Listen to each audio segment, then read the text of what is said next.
We need some grace. And ladies, if you want to keep high value on the market, keep your legs closed. Wow. That's absolutely incredible. Or be on that VC, you know what I'm saying? Oh, hey. Not the Dreams in rotation, Maryland raised, DC made, built on elevation. VA lane still slide, 495 when we roll. Every side of the DMV got a friend in the show. Friendship and flow, where the city feel close, where the truth hit home and the real ones toast. From the metro to the corners where the stories unfold. Friendship and flow, stand tall, let's go. Yeah, friendship and flow, where the city feel close, where the truth hit home and the real ones toast. From the metro to the corners where the stories unfold. Friendship and flow, stand tall, let's go. We talk Queens talk. Oh yeah, we said we're gonna pray. Go ahead. We did say that. Okay, I'll pray. I'll pray. There you go, woman of God. Wait for Jamal. Oh, I love that for us. Oh my God, and we're gonna hold hands. This is so Baptist church. Okay, everybody, let's join hands and pray. Get your hearts and minds clear. Okay, great.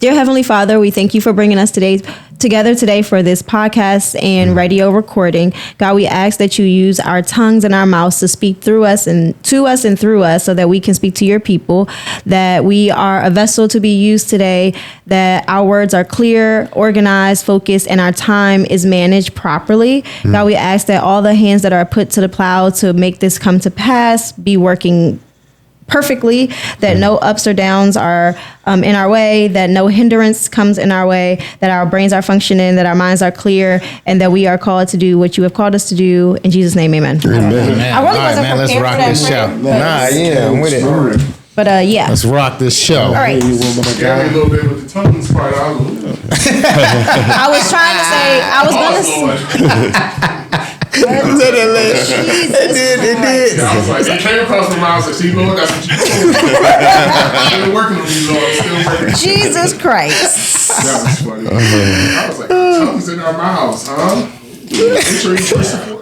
Oh my God. Okay. All right. Hold on. Get off of this. Get off of this. Ready? Yep. What's up, friends? You are now tuned into the Friendship and Flow Show. I'm your host, Jason Miller, and I'm tapped in with my good friends. We got Easy E over here and my man, Ramon Powell. What's going on, y'all? Talk to him. Hey guys, welcome to the show. Happy to be back. What's up, guys, man? I hope your Thursday's going good and your week's been going good. We look forward to locking in today. Let's get it. And unfortunately, our girl Brittany is out today. She has the vid of the COVID. So we're going to make sure we hold it down for her. So we're going to make sure we cover everything for y'all today. We got the Bestie Breakdown. We got Money Moves. We got What's the Tea with E, the Mindset Moment, Adult Ain't Easy. All your great topics that you like to talk about. Erica, what we getting into today? Oh man, so for the Bestie Breakdown, we're going to talk about Chris Brown and all his internet drama. Yeah, we also going to talk about Cam Newton and how he is a total hypocrite because how he going to talk about people with too many kids and he got 9 kids. And we're going to RIP our man Eric Danes, Mr. McSteamy actually from Grey's Anatomy, and get into America's Next Top Model. I like it. Ma, what you got going on?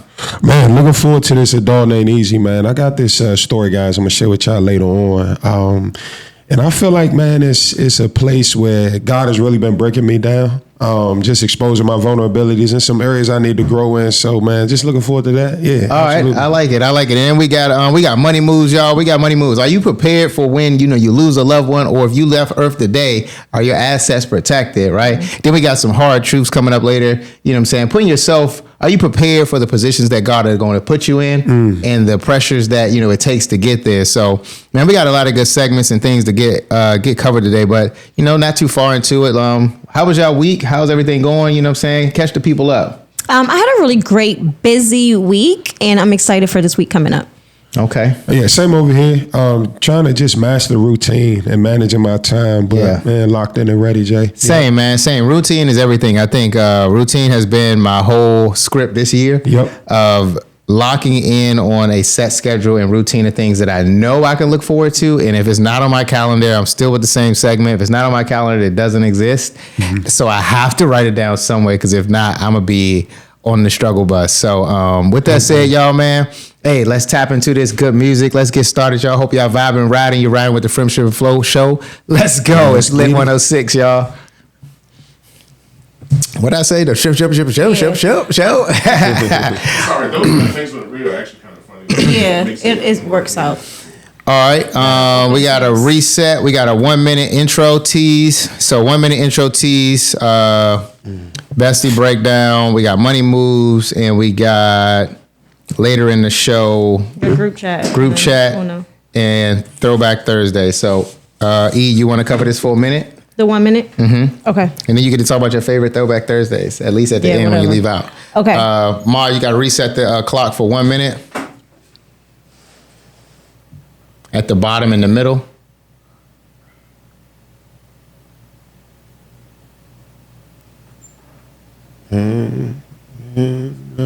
Yeah.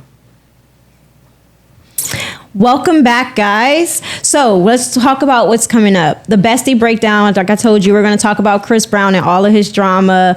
And we're also going to talk about America's Next Top Model and the documentary that came out on Netflix. And I mean, honestly, it was probably one of the best documentaries I watched so far this year.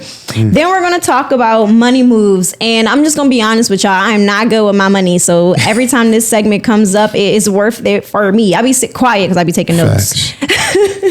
And then coming up later, we're going to do the group chat trending topics with Jason Miller. I'm excited to see what we're talking about in that. Our group chat goes crazy. We talk about everything. And then also Throwback Thursdays, which is not my favorite thing, but you know, we do what we got to do. So I'm probably not going to say nothing. Brittany not here to give us the right answer, but at the end of the day, we're going to make it happen. So stay tuned for more of the Friendship and Flow show. I'll be right back with Lit 106. Hey. I love it. What's up, everybody? I started it all. Can nobody say friendship now? Friendship say and flow. that? You kind of slurred it. I don't know. It was you get it out there. Yeah, but I'm trying not to say it so much. No. We need to say the friendship and flow show part. We just need to. I don't know what it was. We're good. We got. Yeah, you're good. We got the Bestie Breakdown 5 minute. So I'm gonna bring us. Or Ramon, bring us in. Like, what's up? What's up, fan? What's up, friends? What's up, fan? Whatever. Hey, Erica, we got the Bestie Breakdown. What we got? Something like that. 5 minutes. What's up, friends? We back with the Friendship and Flow show. We got this Bestie Breakdown. AE, what we got today? Well, since Brittany's not here, I'm covering the Bestie Breakdown, so hopefully I do my girl some justice. But let's talk about Chris Brown. So I don't know if y'all been paying attention, but all over Instagram, it was a war between his last baby mom, because he got some baby moms, but his last baby mom, Diamond, and his current allegedly current baby mom. And essentially Diamond was coming to the table talking about the fact that I guess Chris Brown was saying, going at her baby. Let's start over because I got sidetracked. You sidetracked me talking about look at the camera. No, this is the camera you should be on. I know, but she was doing all of this. Either one, pick one. I know, but then I got thrown off. So, all right. Just, yeah. Maud, bring it in, and then we roll in. It should probably a reset button on there. Ma, you ready? Mm-hmm. What's up, friends? We're back with the Friendship and Flow show. Glad that y'all tapped in this Thursday evening. We're coming up with this Bestie Breakdown. Today we got E. E, what's going on? Hey guys, I'm here with the Bestie Breakdown, standing in for my girl Brittany, and hopefully I do her justice. She's out with COVID, but I got you, girl. Okay, so first we're going to talk about Chris Brown. It's a lot of drama on the internet, and apparently he said he wasn't going to be beefing on the internet with everybody, but let me give y'all the tea. So first baby mom is Lovely's mom, Diamond. She was saying that Chris Brown was threatening her current relationship and her current guy. So then his new alleged baby mom, she ain't even announced that she's pregnant yet, but T is that she's pregnant, Jada Wallace. She comes in and she defends Chris Brown and basically says to Diamond that like Chris Brown is paying all your bills. He's like, come on now. Yeah, paying all your bills. But then Jada also said that if it wasn't for him, she would be nothing. So then Diamond comes back with the tea and says, is that true? You don't know yet because you haven't even had his baby. And she said that basically like Chris Brown don't even see his kid and he's like a deadbeat dad. So then Jada went back and forth. They going back and forth on the internet, crazy. And then Chris Brown comes in and says, I ain't playing with no internet games, and shut it all down. So I guess we'll see if one, Jada is having a baby with Chris Brown, and two, who's really like paying the bills for Diamond? Either this new man that he laid out, or maybe Boy, it's we still love Chris some Brown. drama. We love drama. Come on, man. Okay, so then there's Cam Newton. So I don't know if y'all heard, but he said that women who have more babies, their value decreases, which is crazy because if I'm not mistaken, he has 9 kids with like multiple different baby moms. So if anybody's decreasing, it is not just the women, but it's also the men. So it's crazy that he would say that. I mean, his dollar up a little bit though. His dollar might be up. It might be up, but I would just say that he has had a lot of crazy antics the last couple of months. So he probably should just hush it up a little bit, right? And then we got to also do a RIP for Eric Dane. I don't know if y'all know him, if y'all are Grey's Anatomy fans. I was a Grey's Anatomy girly. Okay. And it was McDreamy, which... I don't think I've ever watched the episode of Grey's You've Anatomy. never watched Grey's Yeah, Anatomy? me neither. But So y'all should binge it. But there's McSteamy, who died on Grey's Anatomy, which was already sad and tragic and one of the worst deaths on TV. And then he passed away this week with ALS. Yep, ALS. ALS. Okay. So then a lot of celebrities came together and they actually were putting money towards the study and trying to find like cures and everything to fund this disorder. So I feel like everybody is sad, but like the girlies are sad on TikTok. Can I jump back? Remember the ALS challenge when everybody was jumping ice buckets on themselves? Oh my God, no, that's not good. those freezing. Yeah, remember that? That was a thing though. I remember that. I remember like But the crazy part is he's only come out with this diagnosis like not even a year ago. And Yeah, I he's mean, already probably- passed, and he passed away on his 20-year appearance of Grey's Anatomy. Isn't that crazy? So yeah, it's just a crazy, sad RIP. I really loved him. He was actually McSteamy to me. And then last but not least, the America's Next Top Model documentary came out. Right. And it is causing so much of an uproar because Tyra Banks did not, like literally at all, I just finished it yesterday, but she did not apologize for the craziness. When I say craziness, let me tell y'all, because y'all probably didn't even watch it we don't because y'all watch are it. men. But it was like the best show that came out on TV. I watched it all the time, every series, every season. Okay, give Remember us the Eva, deets. right? Rape was on there. Rape? Yeah, someone got raped on the television show. Literally. Oh, wow. Literally on the screen. By who? By one of the other models. Or it was a model got raped by the person, the guy that was driving her around the city.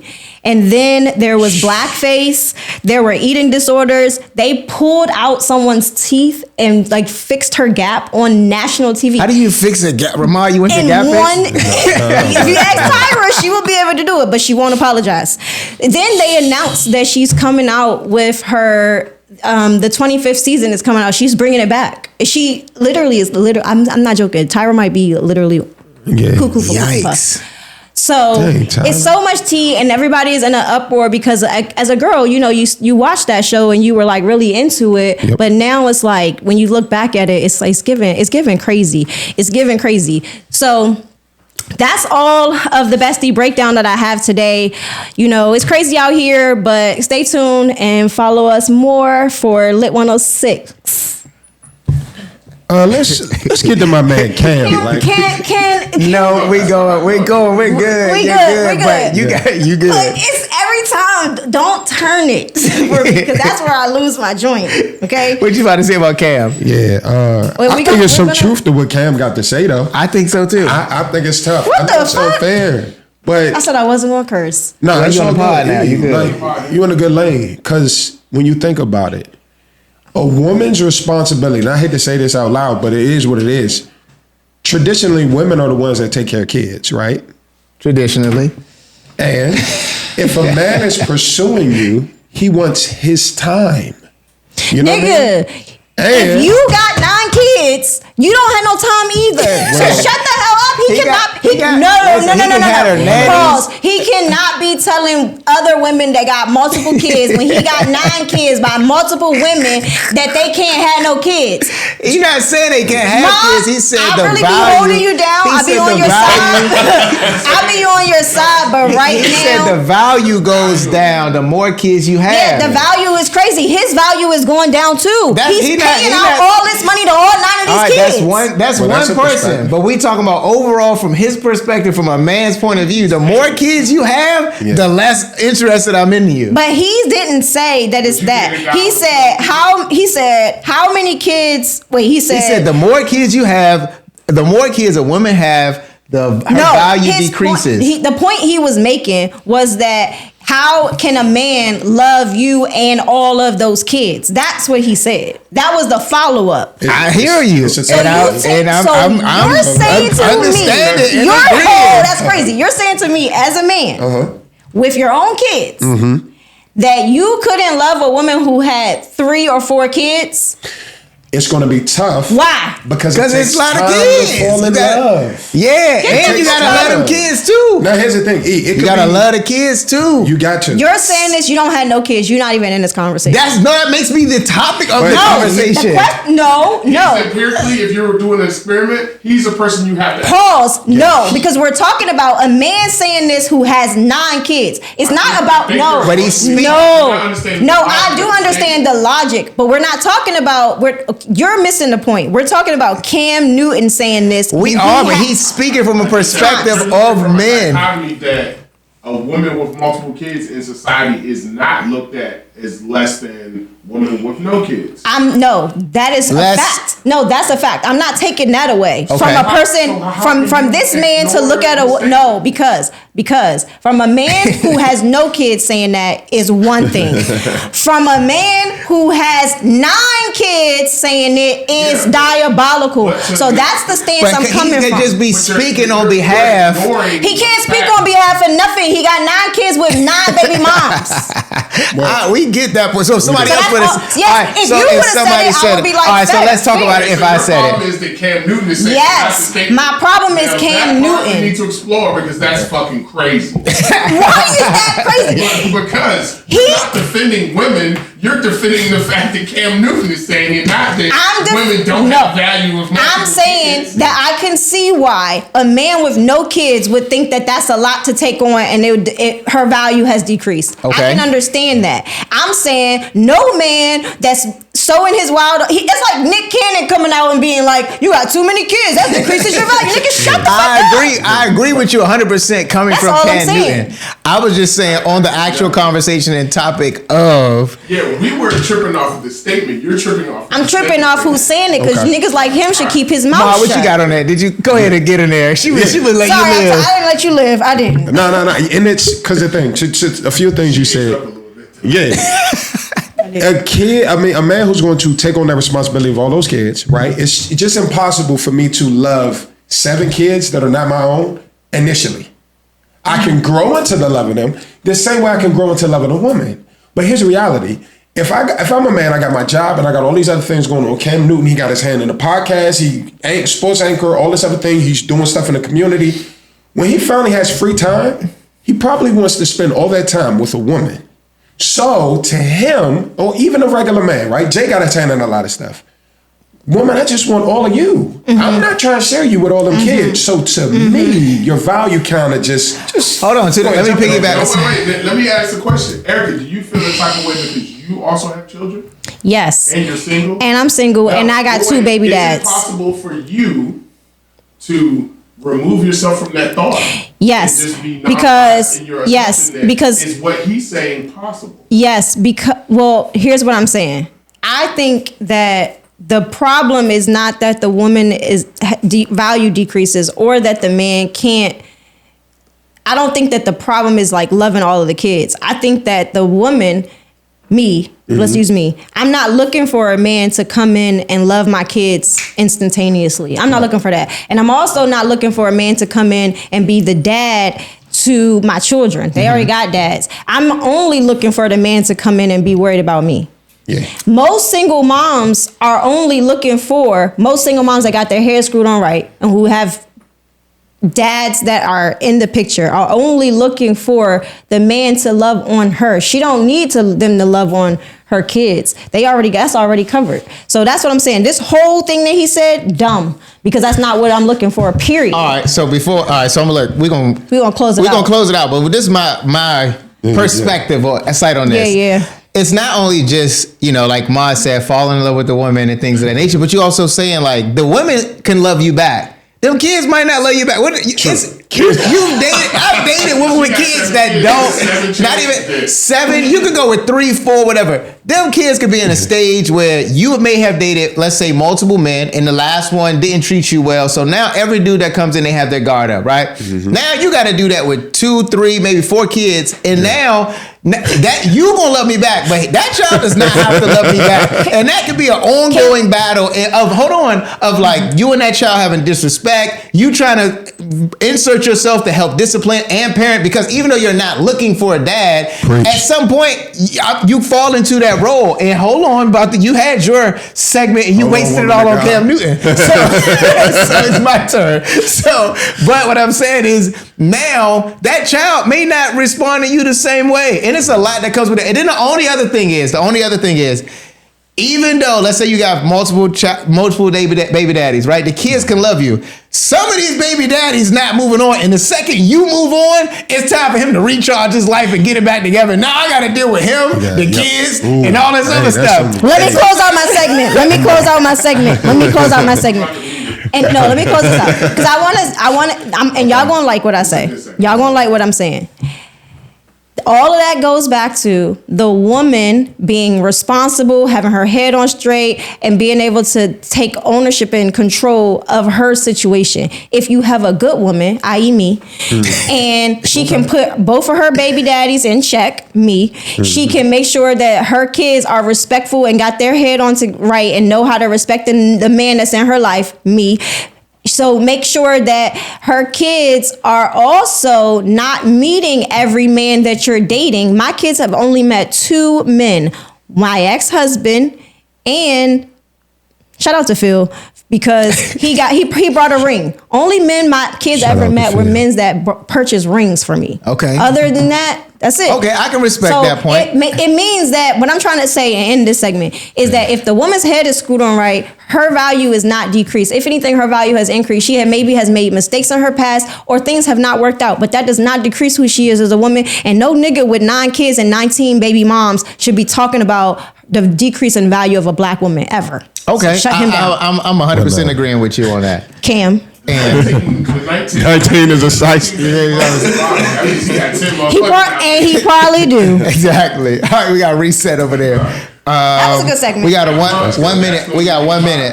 And then we got to, I was trying to say before we tag teamed out of it, is that we have another Bestie Breakdown to go back to that. But that's fine. Okay. We can go back to Chris Brown, or you can come up with something else. Oh, no. Thursday. And you got what's the name to go into? I know. I'm not going back to it's fine. No. That's this is Throwback Thursday. We got 1 minute. I'm just saying next segment. I just want to be No, next segment is Money Moves. Yeah, Money Moves. After that, it's Throwback and Money Moves. Oh, yeah, Throwback first. Okay. Yes, so Throwback and then Money Moves. Yes, right. I.e. me. That's cute. That's all right. That's good. Put your own ad out there. Yeah. Right. What's up, friends? Welcome back to the Friendship and Flow Show. I'm your host, Just Jason Miller, and now it's time for our Throwback Thursday trivia. Yes. Hey, Erica loves our Throwback Thursday trivia. I got Maud and Erica, and I'm going to stomp them because they just don't know music that well. All right, y'all, let's get right into it. This 2010 anthem marked the arrival of Toronto rapper Drake. who was transitioning from an actor to a superstar. All right? Drake. The beat is dramatic, the energy is confident, the hook feels like a declaration. The title is one simple word that signals dominance. All right, this artist is obviously best known for his actor in teen drama in his biggest world. What is the name of this song? Is the song on Views? I don't know which album it's on. Oh, come on! It was like the hit me later. anthem that Drake dropped. Come on, Drake. Here we go. Drake. Time. You cheating? How you gonna cheat right here? Drake. Let's go. All right, y'all. The song is Drake Over, man. Tune in. Y'all suck at this. Okay, but is that? It is over. It is over. It wasn't Drake, and it was actually the other nigga with the dreads. Future? No. Oh no, he's not from Canada. From Canada? From Canada? Who? I don't know him. I'm trying to think. The dude who sings. Not The Weeknd. The Weeknd. No. They from the same. Yeah. But At least I knew it was Drake. No. No, okay. you didn't put The Weeknd on? No, Oh, I knew it was Drake. We I get a half a point. Toronto Raptor, yeah. Well, when you said actor, I was like, oh, it's that nigga. Okay, money moves. Money moves. Time to get your money right with these money moves. All right.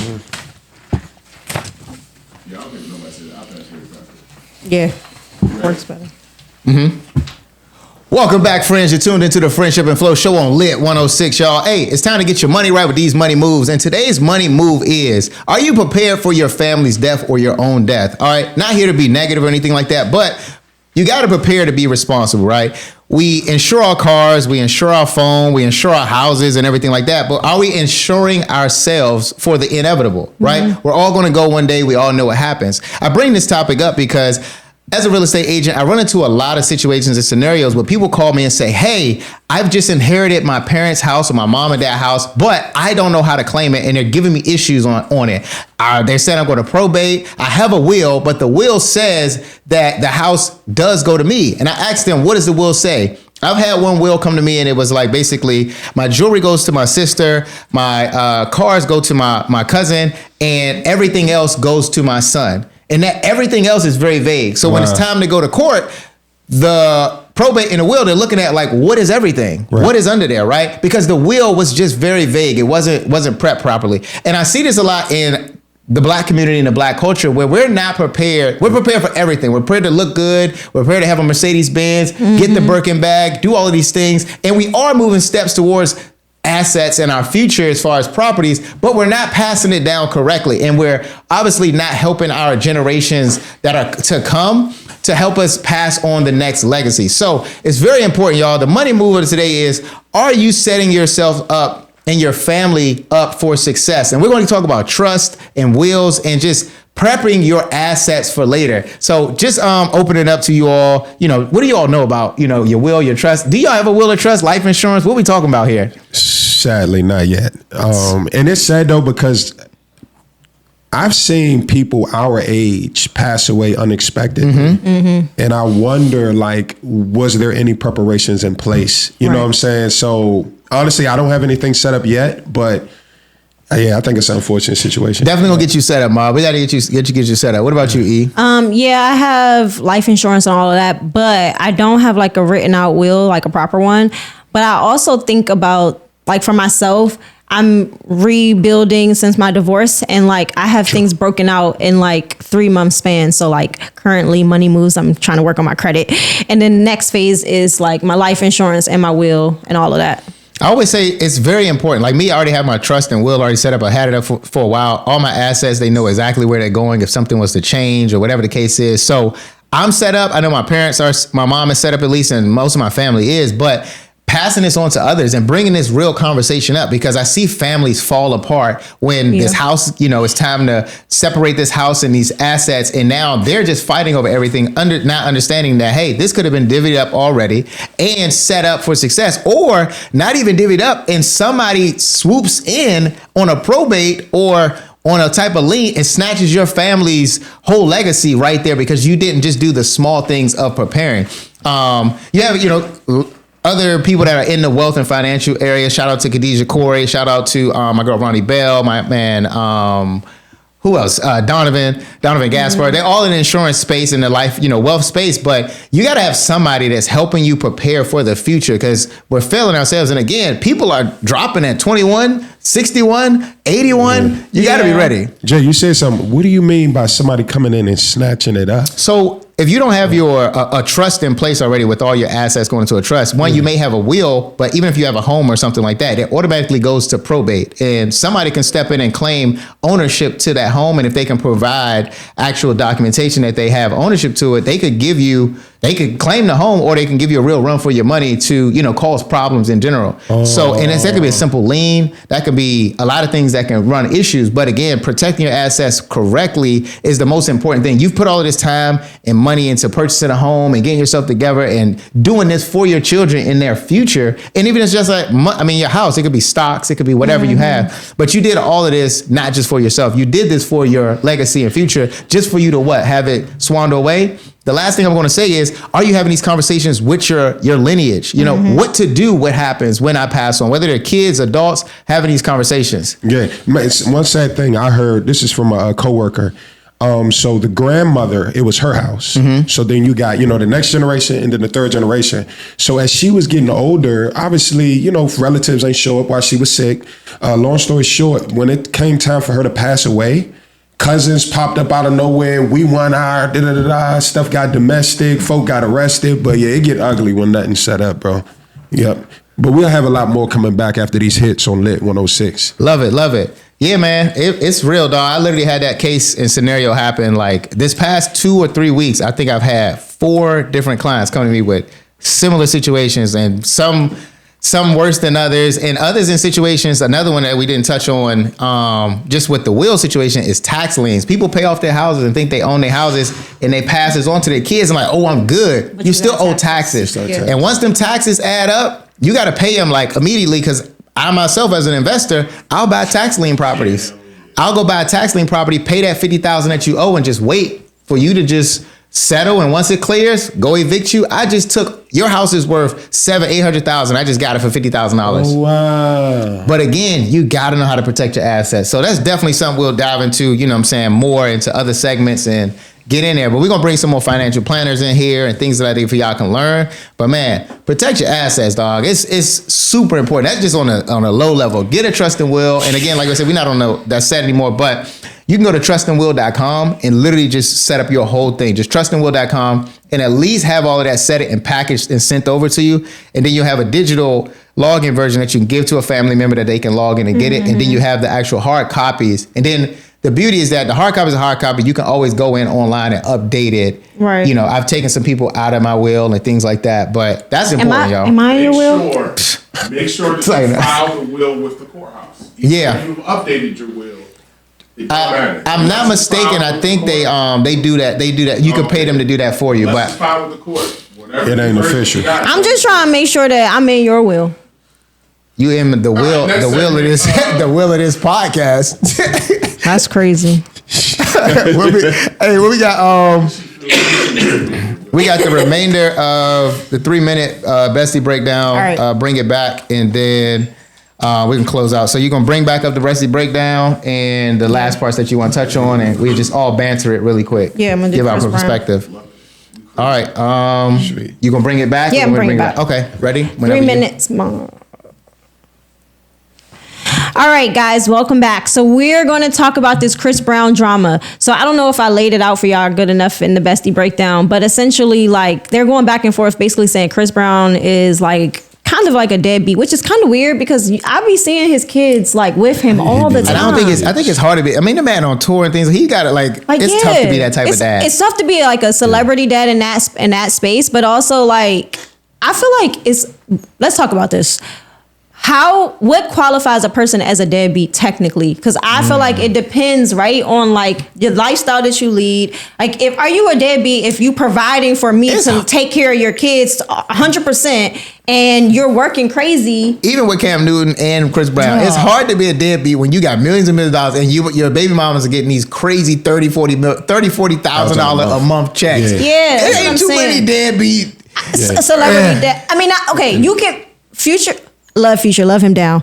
But Future is, I would say, like a deadbeat dad. I don't think that he's paying any checks or nothing to Sierra, right? Right. But I do feel like somebody like Chris Brown taking his kids on tour with him when he can, having these elaborate birthday parties, paying the mom. It's hard to be like, oh, you a deadbeat. Right. And I think our culture has, especially in a black culture, which is so sad. It's like one of the things that I hate as a single mom. Like, I can't stand putting these bad titles on our black men when it's really just your bitterness. I think women use their bitterness to say, oh, he's a deadbeat, instead of looking at the facts. Or he's not there every second, every moment. Like, y'all are separated. It is what it is. You're taking on a majority of the time and he's taking on a majority of the money. You know what I'm saying? So he's spending less time, but he is spending time, but he's spending a lot of money and vice versa. So it's kind of time versus money. Yeah, exactly. You got something to say, Mom? Yeah, but I was just thinking, man. Also, I think when you bring all of these different baby moms in, there is a little bit of competitiveness that kicks in. Mm-hmm. Oh, I saw you posting that child. You ain't gonna come go get this child, and it's like, come on, that's unnecessary. You know what I mean? Yeah. You knew what it was when you said that. Yeah, I mean, I guess we can say. I would say this, like,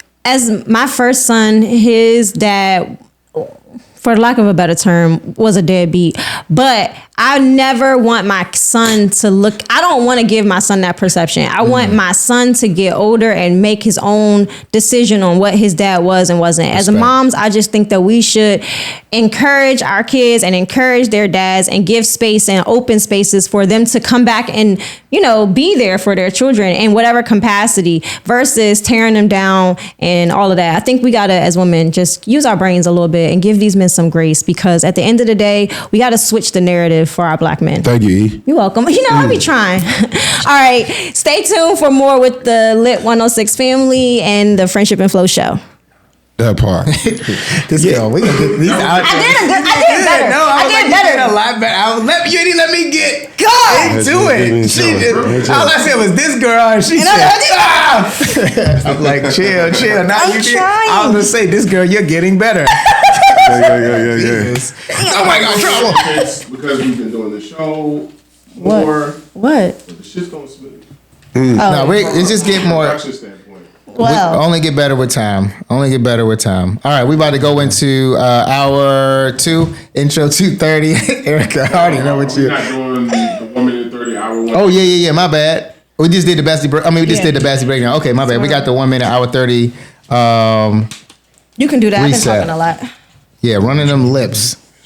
What is it? We're using what you say, our tongues and our mouths. Forgive her for saying that. You know what it was? It's because the prayer that I say every day before I do my Bible study is, give me the tongue of a ready writer. The word, like, it's a scripture. I like it though. I mean, don't get me wrong. I know exactly where you're saying it from, and many times before churches, have said it.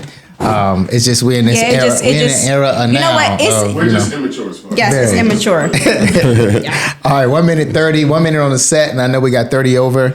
So y'all will be able to banter back and forth, kind of recap. But we're not going to focus on the hour. We're just going to focus on some of the things we touched on. All right. What's up, friends? You're back with the Friendship and Flow show on Lit 106, y'all. Hey, if you've been riding with us, we done already kicked off a few good things. We done had the Bestie Breakdown, talking about your boy Cam Newton and devaluing of the women if you got too many kids. We got Chris Brown and his baby mama's going at it. Who's the best baby mama? Then we had some money moves, man. Talking about, are you prepared for when you're passing, or somebody in your family passing, and are their assets protected? Are you protecting the assets? And then up next, we got a dog named Easy with my boy Ramad. We also got the group chat. We talking about 50 Cent locking people out, and the Dollar Tree joke about getting canceled for Dollar Tree jokes and things of that nature. We got the hard truth. We got a lot coming up, y'all. But overall, man, what y'all take away real quick from what we did so far? My takeaway is give these black men some grace. It's the end of Black History Month. Come on, y'all. Okay, I can dig it. Definitely need some grace. And ladies, if you want to keep high value on the market, keep your legs closed. Wow. That's absolutely incredible. Or be on that BC. You know what I'm saying? Oh, not the BC. Hey, no, but really though. What? Hey, I don't know. I mean, listen, I feel like personally, like, people with kids should date people with kids. It's a good family. You already Stop blended putting us in like these that. boxes. I ain't we putting you in made no boxes. mistakes. I'm saying Jesus it's a lot of single men that want kids to are a have blessing. women with kids. I'm not saying that either. And I've been a stepdaddy. Either way, y'all. Hey, you tuned into the Friendship and Flow show, y'all. We'll be right back. You know what? Mine was worse than me. Yeah, that was crazy. The BC. Birth control. Yeah. He said, keep your legs closed. Keep your legs closed and get on BC. Nah, he said BC. We got to. You know what it is. You know what the problem is. I'm alone. We gotta get you, girl. Hour one intro. 2:30 intro. We got Jamal, 2:30 intro, so we got a longer cap on this one, longer segment. I'm gonna pass this around. Let's recap a little bit and get ready, because Adult Ain't Easy is what's after that, I believe. What's the first segment? Adult Ain't Easy. So You gonna give us a segment, like a slight segment of towards the end of that, and get a good closeout as you get under the 10-second mark. Get ready to 10, 5, 4, and close us out. We'll be back more with Lit after that. Yeah. Okay. Friendship. You're listening to the Friendship and Flow show on Lit 106. You know, you're listening to Type of Vibes and things like that. So, just switch up the intros too. What's up, guys, and all that. We got to do. I got you. Friends. It's 2:30 this time, so we're going into 30 seconds red negative. All right, 30 seconds red negative. Ready with y'all. Okay. You're listening to the Friendship and Flow show live on Lit 106. I'm your host, Jason Miller, and I'm tapped in with the friends here. I got Easy E, and I got my man, Ramad Powell, y'all. Hey, we've been covering some mean topics already, y'all. We got Chris Brown and all his baby mamas having the competition of baby mamas out here. It's just crazy. Give that man some grace. We want him in the Super Bowl. Hey, and then we got your man Cam Newton telling me apparently that women lose value the more kids they have. That was a good debate we had, y'all. So I mean, what's your thoughts on that? Fellas, chime in. Ladies already know what y'all gonna say, so I don't know. But ladies, stick tap together in with us on the social medias, all on Friendship and Flow, and let us know what y'all think of that as well, y'all. But we got some more coming up. We also talked about Tyra Banks and what was it, America's Next Top Model? Oh my God, yes, America's Next Top Model documentary came out, and the tea is hot. Okay, it was like crazy. There were assaults. She was pulling people's teeth. Like, I mean, black face, white face, all the different types of color faces. It was just crazy. And no apology yet from Tyra. We're still waiting on that. Hey, that's already intense enough, man. So if you didn't tap in with that, y'all, make sure y'all recap that with the you check in with us after this on the Friendship and Flow podcast. But up next, man, we got my man Ramon. We got a dog named Easy. We got the Bestie. No, we got the What's the T with E. I'm sorry. We got the What's the T with E. We got a dog named Easy. We got the group chat, y'all. We bringing the group chat obviously to the radio. Let you know what we talking about. We got some segments on there. Your man 50 Cent locking people out of their house. Actually, not even just locking them out. He bought it, then locked them out. So he did his big one. But the best troll ever, man. I got to shout out to 50 Cent. That's my man. Bro. I ain't gonna lie. Hold you. It's a different level of petty. He does it very well, y'all. And you know what? I look for that like I look for TMZ. Like that's the first place I go when I log into my social media. Nah, he's the king of it, man. So Mod, what can we look forward to as we get ready for the the Mod Set moment coming out? Oh yeah, man. And Jay, with that adult named Easy element, man, it's gonna be talking about, man, just a challenging thing that I went through over the past few months. Okay. And I'm really growing out of this bad habit of this I'll do it myself mentality, because the long term, that's just not healthy, and it leads to burnout. But yeah. I love that, man. Hey, Adult Ain't Easy. I love Adult Ain't Easy segment because it really, adulting is really not easy. They didn't give us no handbook, no pamphlet, nothing. Just threw us out there. You know what I'm saying? Just hey, you're 18, now it's time. Hey, so you're tuned in to Lit 106, y'all. It's the Friendship and Flow show. We'll be right back. Kilts. Yes. Adult ain't easy. 4 minutes. Adult ain't easy. Adult ain't easy, man. So you bringing us in? Okay. And I mean, the close out, yeah, it's potentially up to you. It's just where we at. But you got Adult ain't easy. 4 minutes.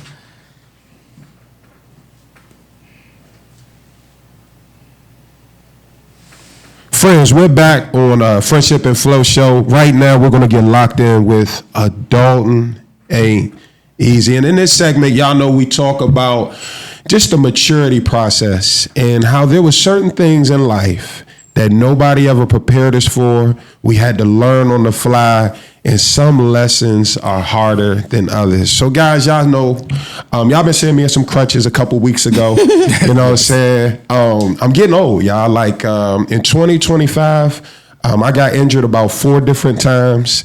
Just doing basic workout stuff. Y'all know I got Solomon. I was taking him through some football this past fall, trying to get him ready. And I'm over here trying to teach him, yo, Solomon, this is how you do this drill like this. Next thing you know, like a couple days later, I got the ice pack on my leg and I'm limping around the house. And it's embarrassing because I'm trying to teach my son this game that I grew up playing. And I can't even fully demonstrate how these moves go because Father Time has kicked in, right? And so I'm talking to y'all about me getting injured. And so this situation that recently happened, November 9th, my car's parked on the side of the road and it gets totaled. Cool. Lifing, right?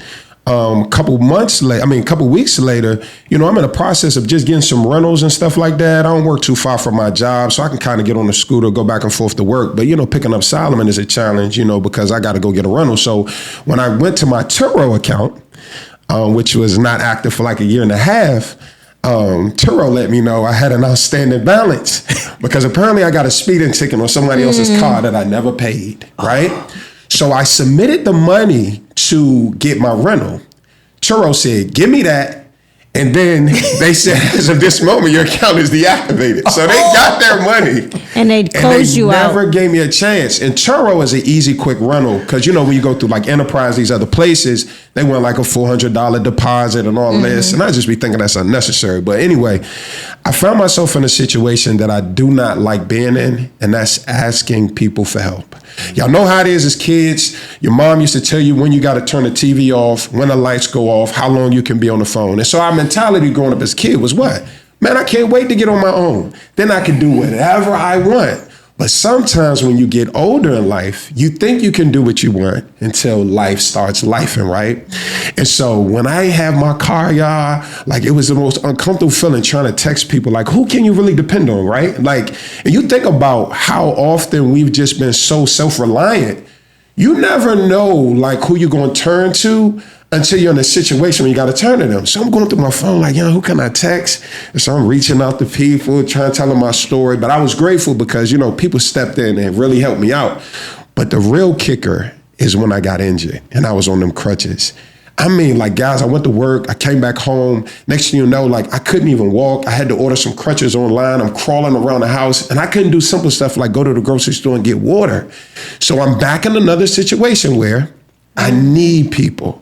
And so what I saw in that process, y'all, as much anxiety as I had just growing up in my childhood, just being disappointed, I realized one of the reasons why I hate reaching out to people is because I hate being let down. And so in this past like 3 months, y'all, I feel like God's really been breaking me of that. You know what I'm saying? But anyway, I know it was my story, but man, what about y'all though? Like, are y'all the type that don't have no problem asking people for help? Or are y'all the type that's like, that's the last thing I want to do? I love that, Vaughn. Hey, that was an amazing adult ain't easy moment because I think we all go through this as adults and really not want to depend on somebody, but we're dependent on somebody regardless. So, hey, how's that going for you, man? Adult ain't easy. Talk to us on the Friendship and Flow show. We'll be right back.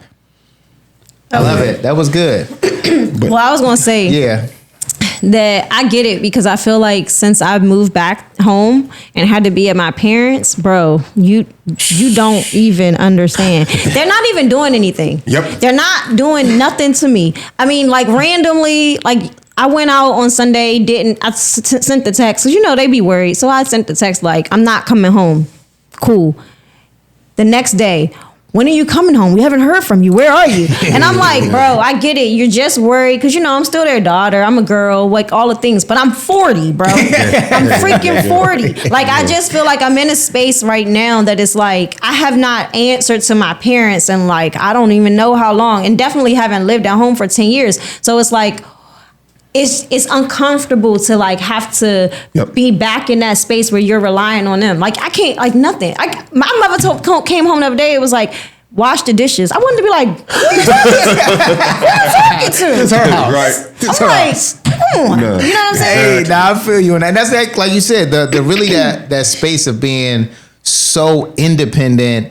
And then now you have to be codependent, right? Or someone and not knowing who to call. And I am the king of suffering from that where I'm so used to being disappointed, so used to not having to ask for somebody, just always going to get it on my own, where if I'm put in a situation to ask for something, it's one of the hardest things ever to do. Yeah. Like you really got to look through your phone and say, okay, who am I going to submit to enough to reach out to them and say, you know what, I'm going through a situation. I only need, whatever the case may be.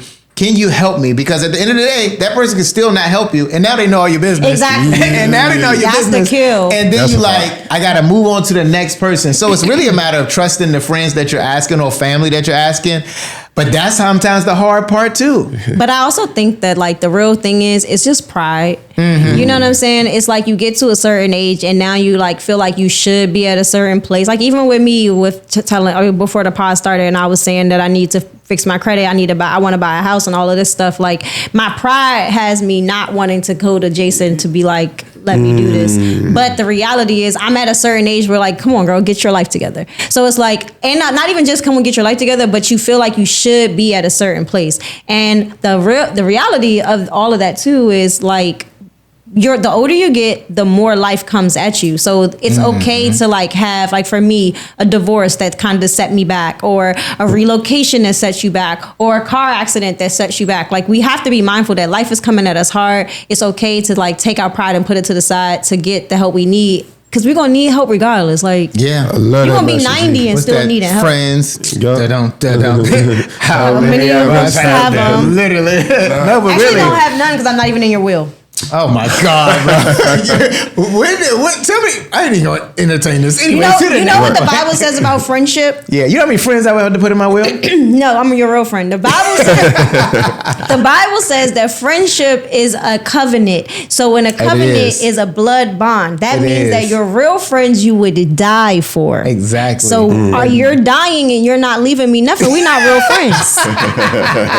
That's just what the Bible. That's Bible.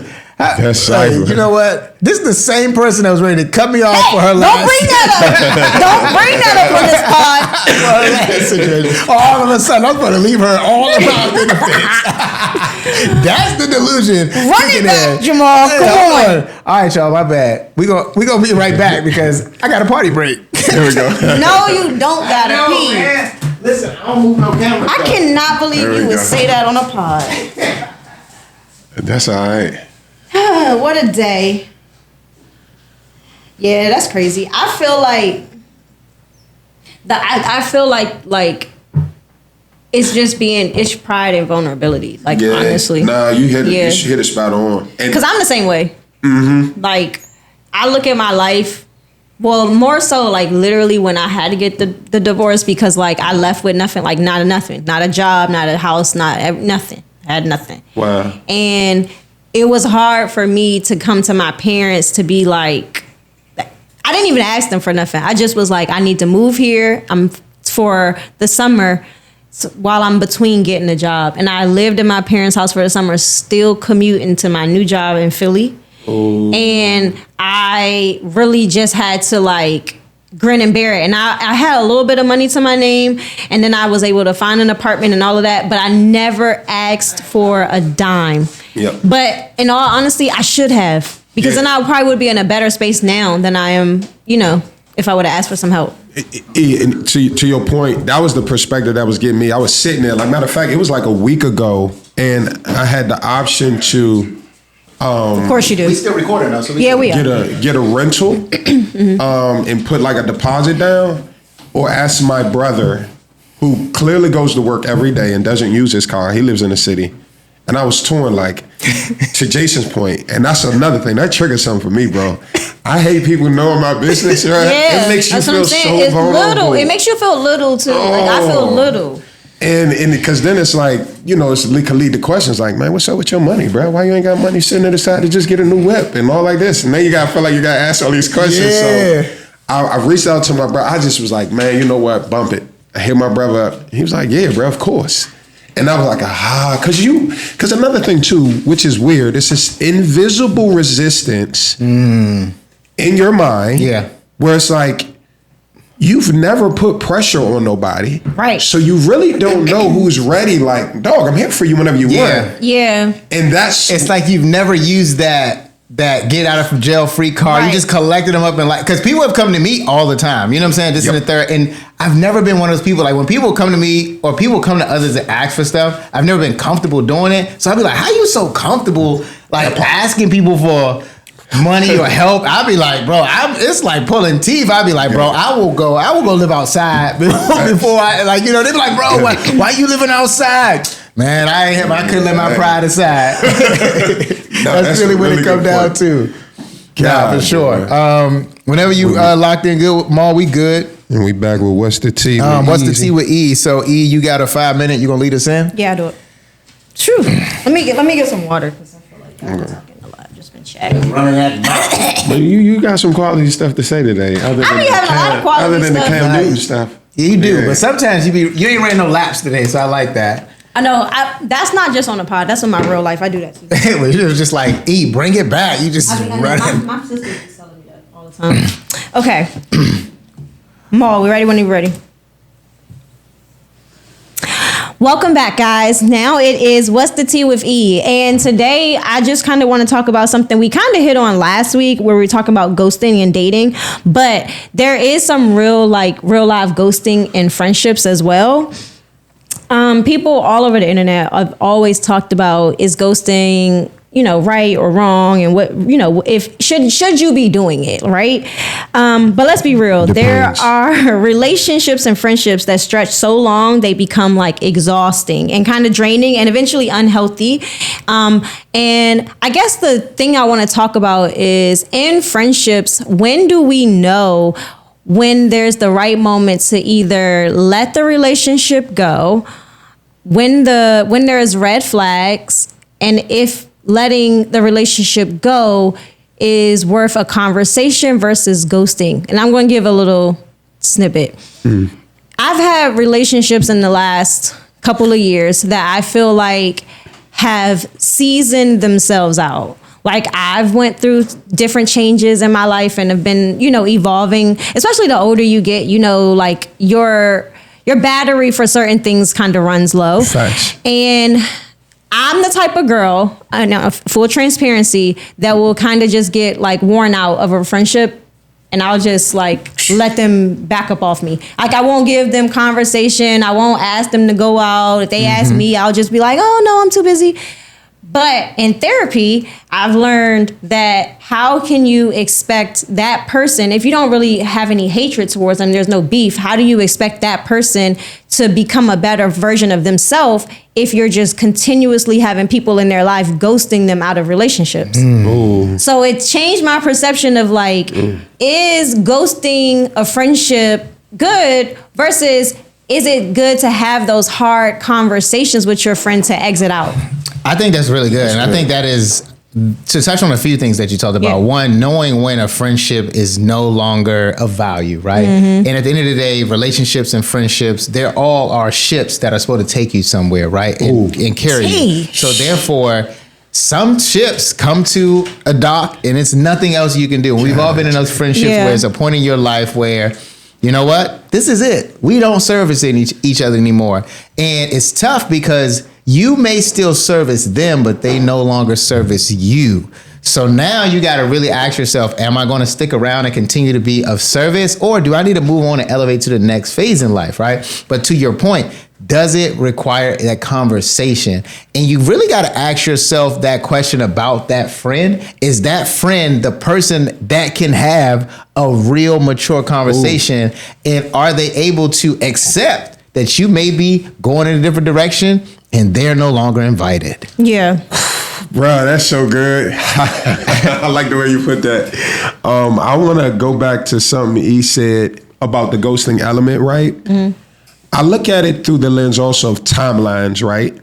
Because I made this mistake, y'all, when I was in college. I didn't have the maturity, to y'all's point, of how to effectively communicate when people were draining me. And I don't know why I embraced this identity that I always got to be there for people. Even now, like, my therapist had to help me with that. Even in my marriage and all of that, it's a Ramad, it's okay to set boundaries. Yes. And get your battery charged back up. And that's what I didn't know. Like, I just was like, this battery's on 0%. And I'm just dead. And now I'm non-responsive. And I took an extended break from people. Well, literally, I'm ducking phone calls for weeks at a time. And then when I run into them, now I got anxiety because I know you've been calling me. I just ain't been picking up. And it was an immaturity that I had to fix. And I'm still working on to this day. But I like what you said, because what I learned now is I have to take breaks. So you might not hear from me for 2 days. But once my battery pack recharge, you know what I'm saying? Then I can. Recharging those batteries is really important. So I agree with you on that one, man. So I just want to bring this back for What's the Tea. My tea is this: you have to know when to water the relationship that helps you to continue to grow, but you also have to know when to prune a relationship that is stunting your peace and your growth.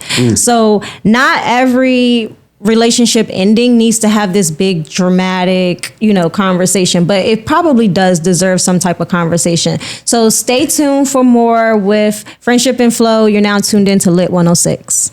Like it. I love y'all, man. Y'all get love these. that. Y'all Let me just tell you conversations. Jump back. Yeah. This week, I have learned that, like, okay, so in therapy, I'm realizing that I have a lot of friendships that I pour into 100% and I'm not getting poured back into. Yeah. And I'm coming to, because when we was having this conversation, I was dealing with our conversation. I was dealing with my own situation that same day. And I told my therapist, I was like, I don't want to go to this girl and have to have this deep conversation with her about our relationship is like over. We've hit a wall. It's done. Because then I'm going to be responsible for telling her why.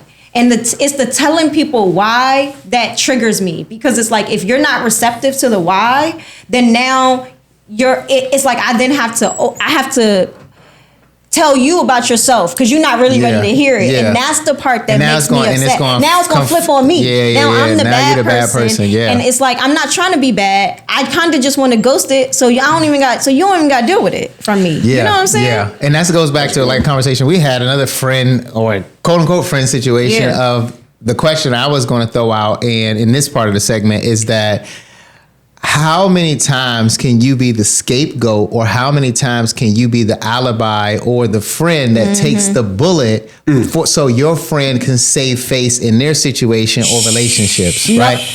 So, no, that's what I'm saying. But that's a good topic because like we all, even in the situation that I was in or whatever the case is, being the person that's like knowing both sides of the fire and understanding this, but you hold a lot of secrets for said friend. And then at some point, all things come to light and it comes to a head, right? And now you're caught in a crossfire of looking like the bad person because they're always throwing you in the scapegoat, right? So let's say, for example, you have a friend that, let's say male friend, very easily, you know what they do on the side on their wife and things like that. They cheat and things like that. But you're always the alibi of, oh, nah, I was over there or I was doing this. So now you become like, I've always been this guy when I'm single. Some of my male friends, they be like, oh, you can't hang with Jason while he don't got a girl because you going to get into something. And it's like, it ain't me. I'm not making them do anything. Yep. Right. It ain't my fault. When I go out around other single women or women in general. Right. What they do on their own is on them. But all of a sudden, I'm the bad guy because when they get around me, all of a sudden I'm making them do all of these things, right? So I'm the scapegoat. But then when some things hit the fan, it's like, oh no, that wasn't me, that was Jason. Then when all the truth comes to light, it's like, hey bro, you know what I'm saying? Now you're caught, now you're taking bullets. That's just one scenario and of many. Yeah, I feel like and when I was in therapy this week, I was talking about it, I was like, my therapist literally said, do you take an inventory of people when you're introducing them into your life? And I was like, what you mean? And she was like, it's just like allowing people to be in your life is like a job. Like, are you vetting them? Did you see how many friends does your friend already have? Because if she don't have no friends, that's a red flag. And all the friends. You become all the friends, but also that means that she doesn't have any relationship skills. She doesn't know how to nurture relationships because she doesn't have any friends. What is her attitude like? Is she positive or negative? How is she when y'all are out, like hanging out? Is she closed off? Is she opened up? Like, I've gotten to the place with my friendships that it's like I'm looking at them as like kind of like how I'm dating men. Like that first date tells me a lot. Are you put together? Did you make the reservation? Same thing with a friend. Do you got any friends? Are you a good conversationalist? If I don't talk to you for days, are you checking in on me? Like, what am I looking to get out of and what am I giving back? That was lit. Man, friend resumes, friend interviews, especially at this age. What they say, because everybody's like, no new friends, but you do need new friends. You need new friends to elevate and grow. Your inventory just has to be everybody that's on my friend list got to be lit. And that's a whole nother conversation. I think we'll have to segue into maybe like really pin this one and put it down. But I think the other issue is that some people want to be your friend.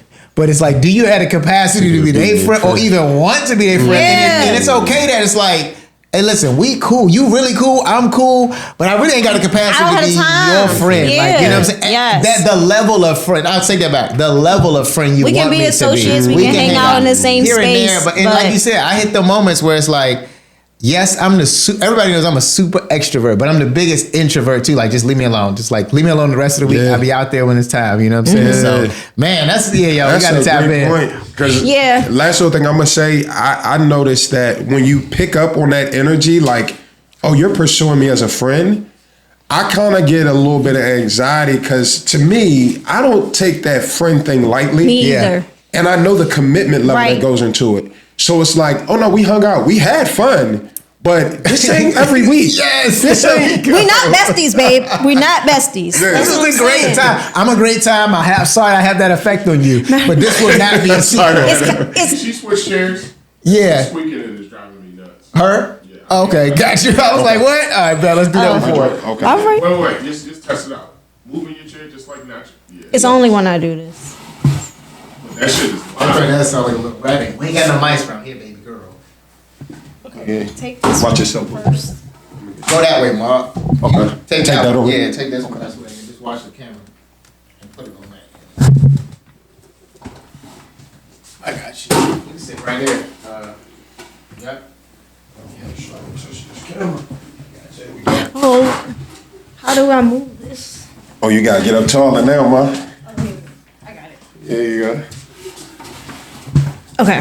He said, "This is driving me crazy." Yeah, I can just hear it randomly. I'm like, what the fuck is that? He's like, "There's a mouse in here." Yeah, Ain't no mice in here, baby. something, I was just like, Okay. is this the AC? Like, randomly. All right, 1 minute, throwback Thursday. God, Jesus Christ. Okay. You can do it. This one you might not be able We to do. should have not got gonna over though. I was in my mind like, hold on, anthem. All right, hold on. Listen, y'all doing good. I think y'all doing really good. Get smoother with those outros. I didn't do a bad job with the outro, did I? You did good. I Her just level's said. different. I just said you Your did level's good. different. I was just You gotta saying come up higher. you did good, but it's okay. Oh, come up some more. Looks like a little kid now. I am a little. I was just gonna say, don't be scared to y'all. Hey, you know what I'm saying? It's the Friendship and Flow Oh my show. God. Stay tuned, or you know what I'm saying? You listen Well, to it Lit was 'cause I was 106. trying to and- get it in. I'm right here. Right here, right? Okay.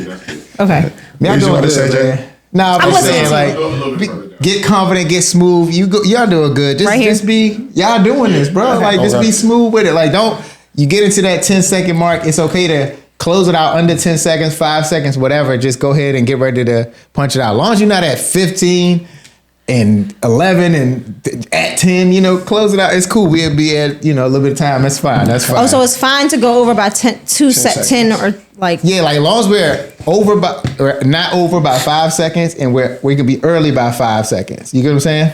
So we got that margin. No, I don't know You have a what. 10-second window. Yes. 5 seconds early, 5 seconds early, 5 seconds late. Okay. Yes. The fade out is roughly 10 seconds. Okay, Right. got it. That's all. Okay. All right. Ready when you are. But that would have been good to know from the beginning. Welcome back, friends. You tuned into the Friendship and Flow show. Hey, it's time for the throwback trivia. Erica's favorite part of this show because she can't get it right. Hey, we got a throwback trivia, y'all. Where I get to stump my cast on the throwback trivia. She's over here trying to cheat and look at my paper, but the font is too small, so she can't even see it. All right, y'all. So look, this mid 2000s Rockefeller track introduced a young R&B singer who was heavily backed by Jay-Z at the time. The hook is basically instructions on how a man should treat a woman. The artist became known for her reality TV drama almost as much as her music career. She's from Detroit, has been positioned as Rockefeller's breakout artist at that time. What is this record? Okay, we got to figure out who the artist is. The hook is how a woman should treat a man. I mean, how a man should treat a woman. She from Detroit. All right, Tierra Marie. Don't I would have never. don't guessed even that. know. Make Her Feel Good by Tierra Marie. I don't y'all. even know That's that the throwback song. trivia. I don't know Y'all the song. Tune in. God. When you hear it, you're going to know it. No, I dog. don't know it. No, I don't.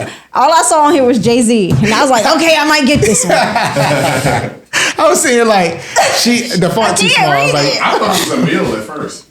Emil. Yeah. Y'all remember her? yeah, No. but they did have a few artists that were like, and I was like, she's She too said quick. the first, I was like, Emil was the first. No, they didn't. I didn't say the first. They said that introduced her. Breakout. Oh, And yeah, first breakout. I guess their first breakout artist, but I don't know. But Tierra Marie, I mean, she had a pretty good run. yes, I guess. I don't even. I can't even remember her track. I don't know nothing. Yeah, but this one is that song introduces Jay-Z's like one of the voices on that one. All right, y'all. So we about to get into the group chat. Let me get my It group. was cold though. She was fucking. I'm sad about that.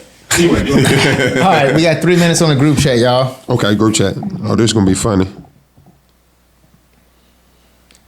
Hey, you're listening to Lit 106. It's the Friendship and Flow show. And right now, we about to take it to the group chat, y'all. We all got a group chat that's buzzing and got all the things going on. Erica keeps our group chat mute, but I mean, I keep a few group chats mute too. But anyways, the topics in the group chat, y'all, is 50 Cent going out and buying the building that Jim Jones was recording in or has, rent in, and literally locking him out. Then we saw the video of Jim Jones kicking the door down, and then 50 Cent charging him to replace all the doors that he kicked.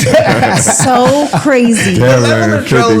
50 boy. Cent is a master at this. Honestly, 50 Cent should have like his own TMZ show. should. I would watch that every day like the I news. agree. Yeah. That I was agree. serious. That's like his really going down the trolling of what he's doing, because he's playing Monopoly at another level. But Yeah. it's this. Oh, I don't want to like add to this, but have you seen the other girl who did like a whole 30 days of how she tortured her boyfriend on TikTok? No. It's the same kind of level of like precise. It's like, we're gonna do this, and then by the end she gonna be called. single by the end. Yeah, well, she is single. Oh. She is single. She is single. They broke up. But I'm saying this. I like it. I like the details. Goes back to, you ladies, y'all better leave these men alone. They will leave you.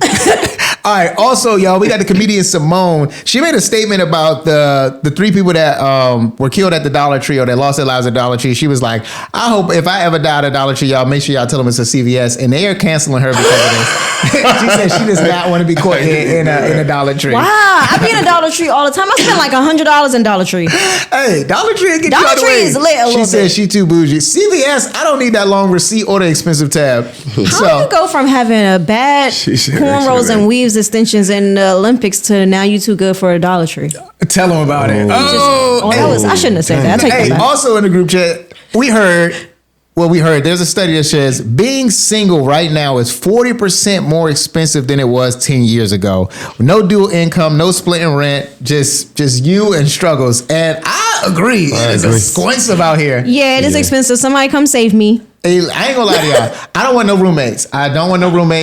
I want to love you. But if y'all looking for love and you want to crack down on some of these, I'm with you. Bills. I'm That's what I'm sorry. saying. We listen. Call me what you want.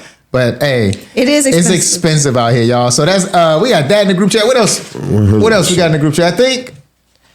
Yeah, I mean, pretty much that's pretty much what y'all segments on those 3. Our group chat be lit. It just be so many men's opinion in the group chat Oh that my it's like God. outweighs the facts, because Actually, men we gotta don't really even them be. out in there is you, Courtney, Brittany. Because men lead this country. Yeah, but Courtney don't be chatting. Courtney definitely leaves us in there by herself. You said what? That's because men are responsible for leading this country.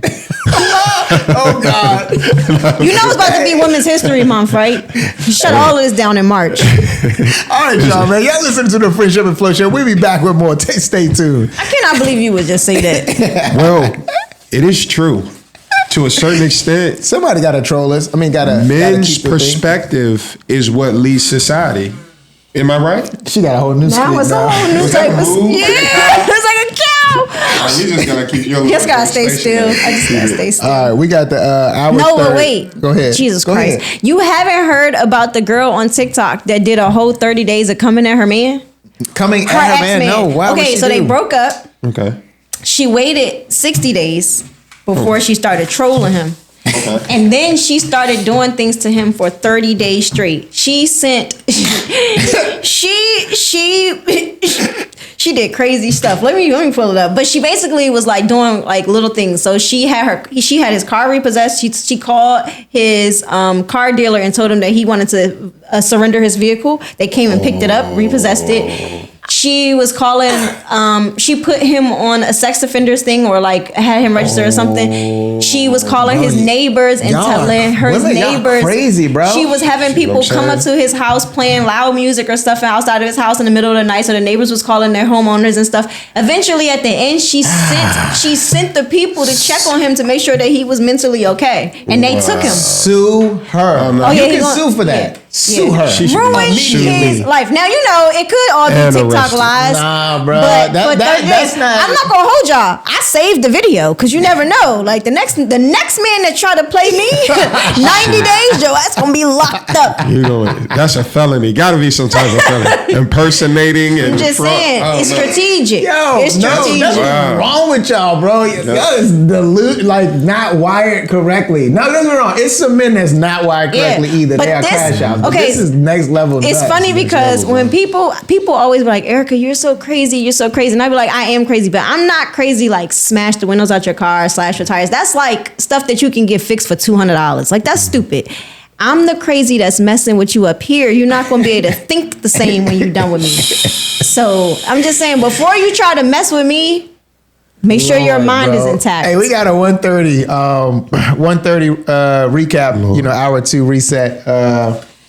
Coming Is up. it me? Okay. Your mom? You got it, or you want me to take this one? Did y'all close that one out already? Yeah. Yeah, we did close out. Jesus Christ. Yeah, I know you tuned in. We got the group chat. We closed out.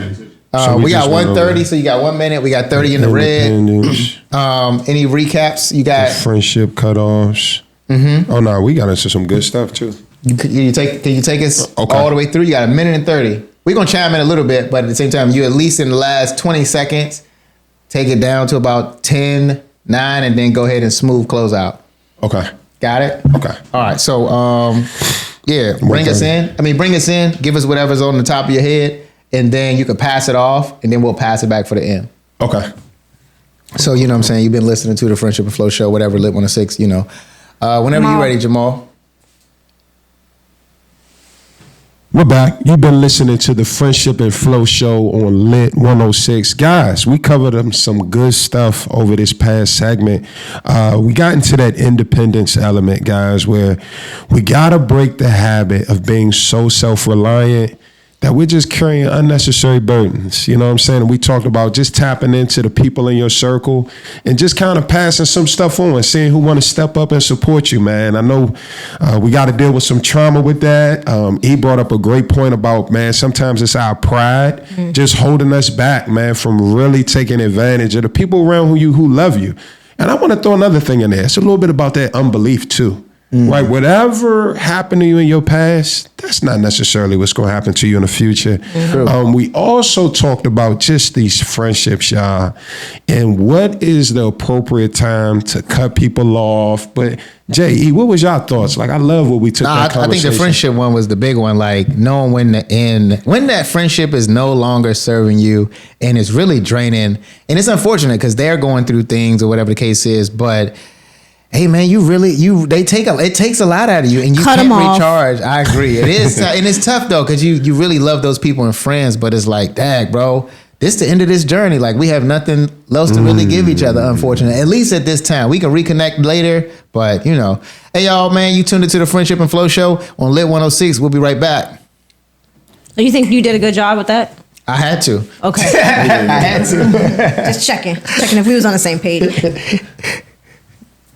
Okay. You're good. Either way, it's fine. Something is going on. Need some oil in it. Let me see, coming up. Oh, we didn't get to the flag. 2 minutes. 2 minutes. 2 minute recap. Bring us in. I got what we got to hit. I got flag it, hard truths, the group chat, and we've already talked about. We're gonna talk about these again though. Cam Newton. Okay, further into it. Got you. 2 minutes. Y'all ready? Yeah. Yep. All right. Ready when you are.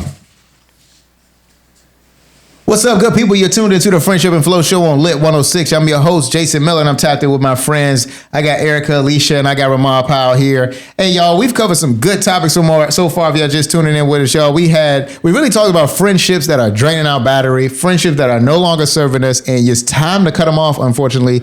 Hey, it may be time to let some people go, y'all. Yep. We also talked about being too independent, right? Life is lifing, and the dog ain't easy, and sometimes it's tough for us to ask for help, right? We're just too prideful. We're always just kind of like, man, like I said, I'll sleep outside before I ask for help, but I really got to get out of my own way so that way I can, be helpful to myself, right? And not only just to others. So that, and then we got some good things coming up, y'all. We got the Flag It. We got Flag It, Red Flag or Respect It with my girl Easy E. We got the Hard Truths, and we're going to come and dive into some real conversations and topics we need to talk about. And then we got more topics into the group chat, y'all. Our group chat earlier was talking about 50 Cent, was talking about, who else did we cover in the group chat?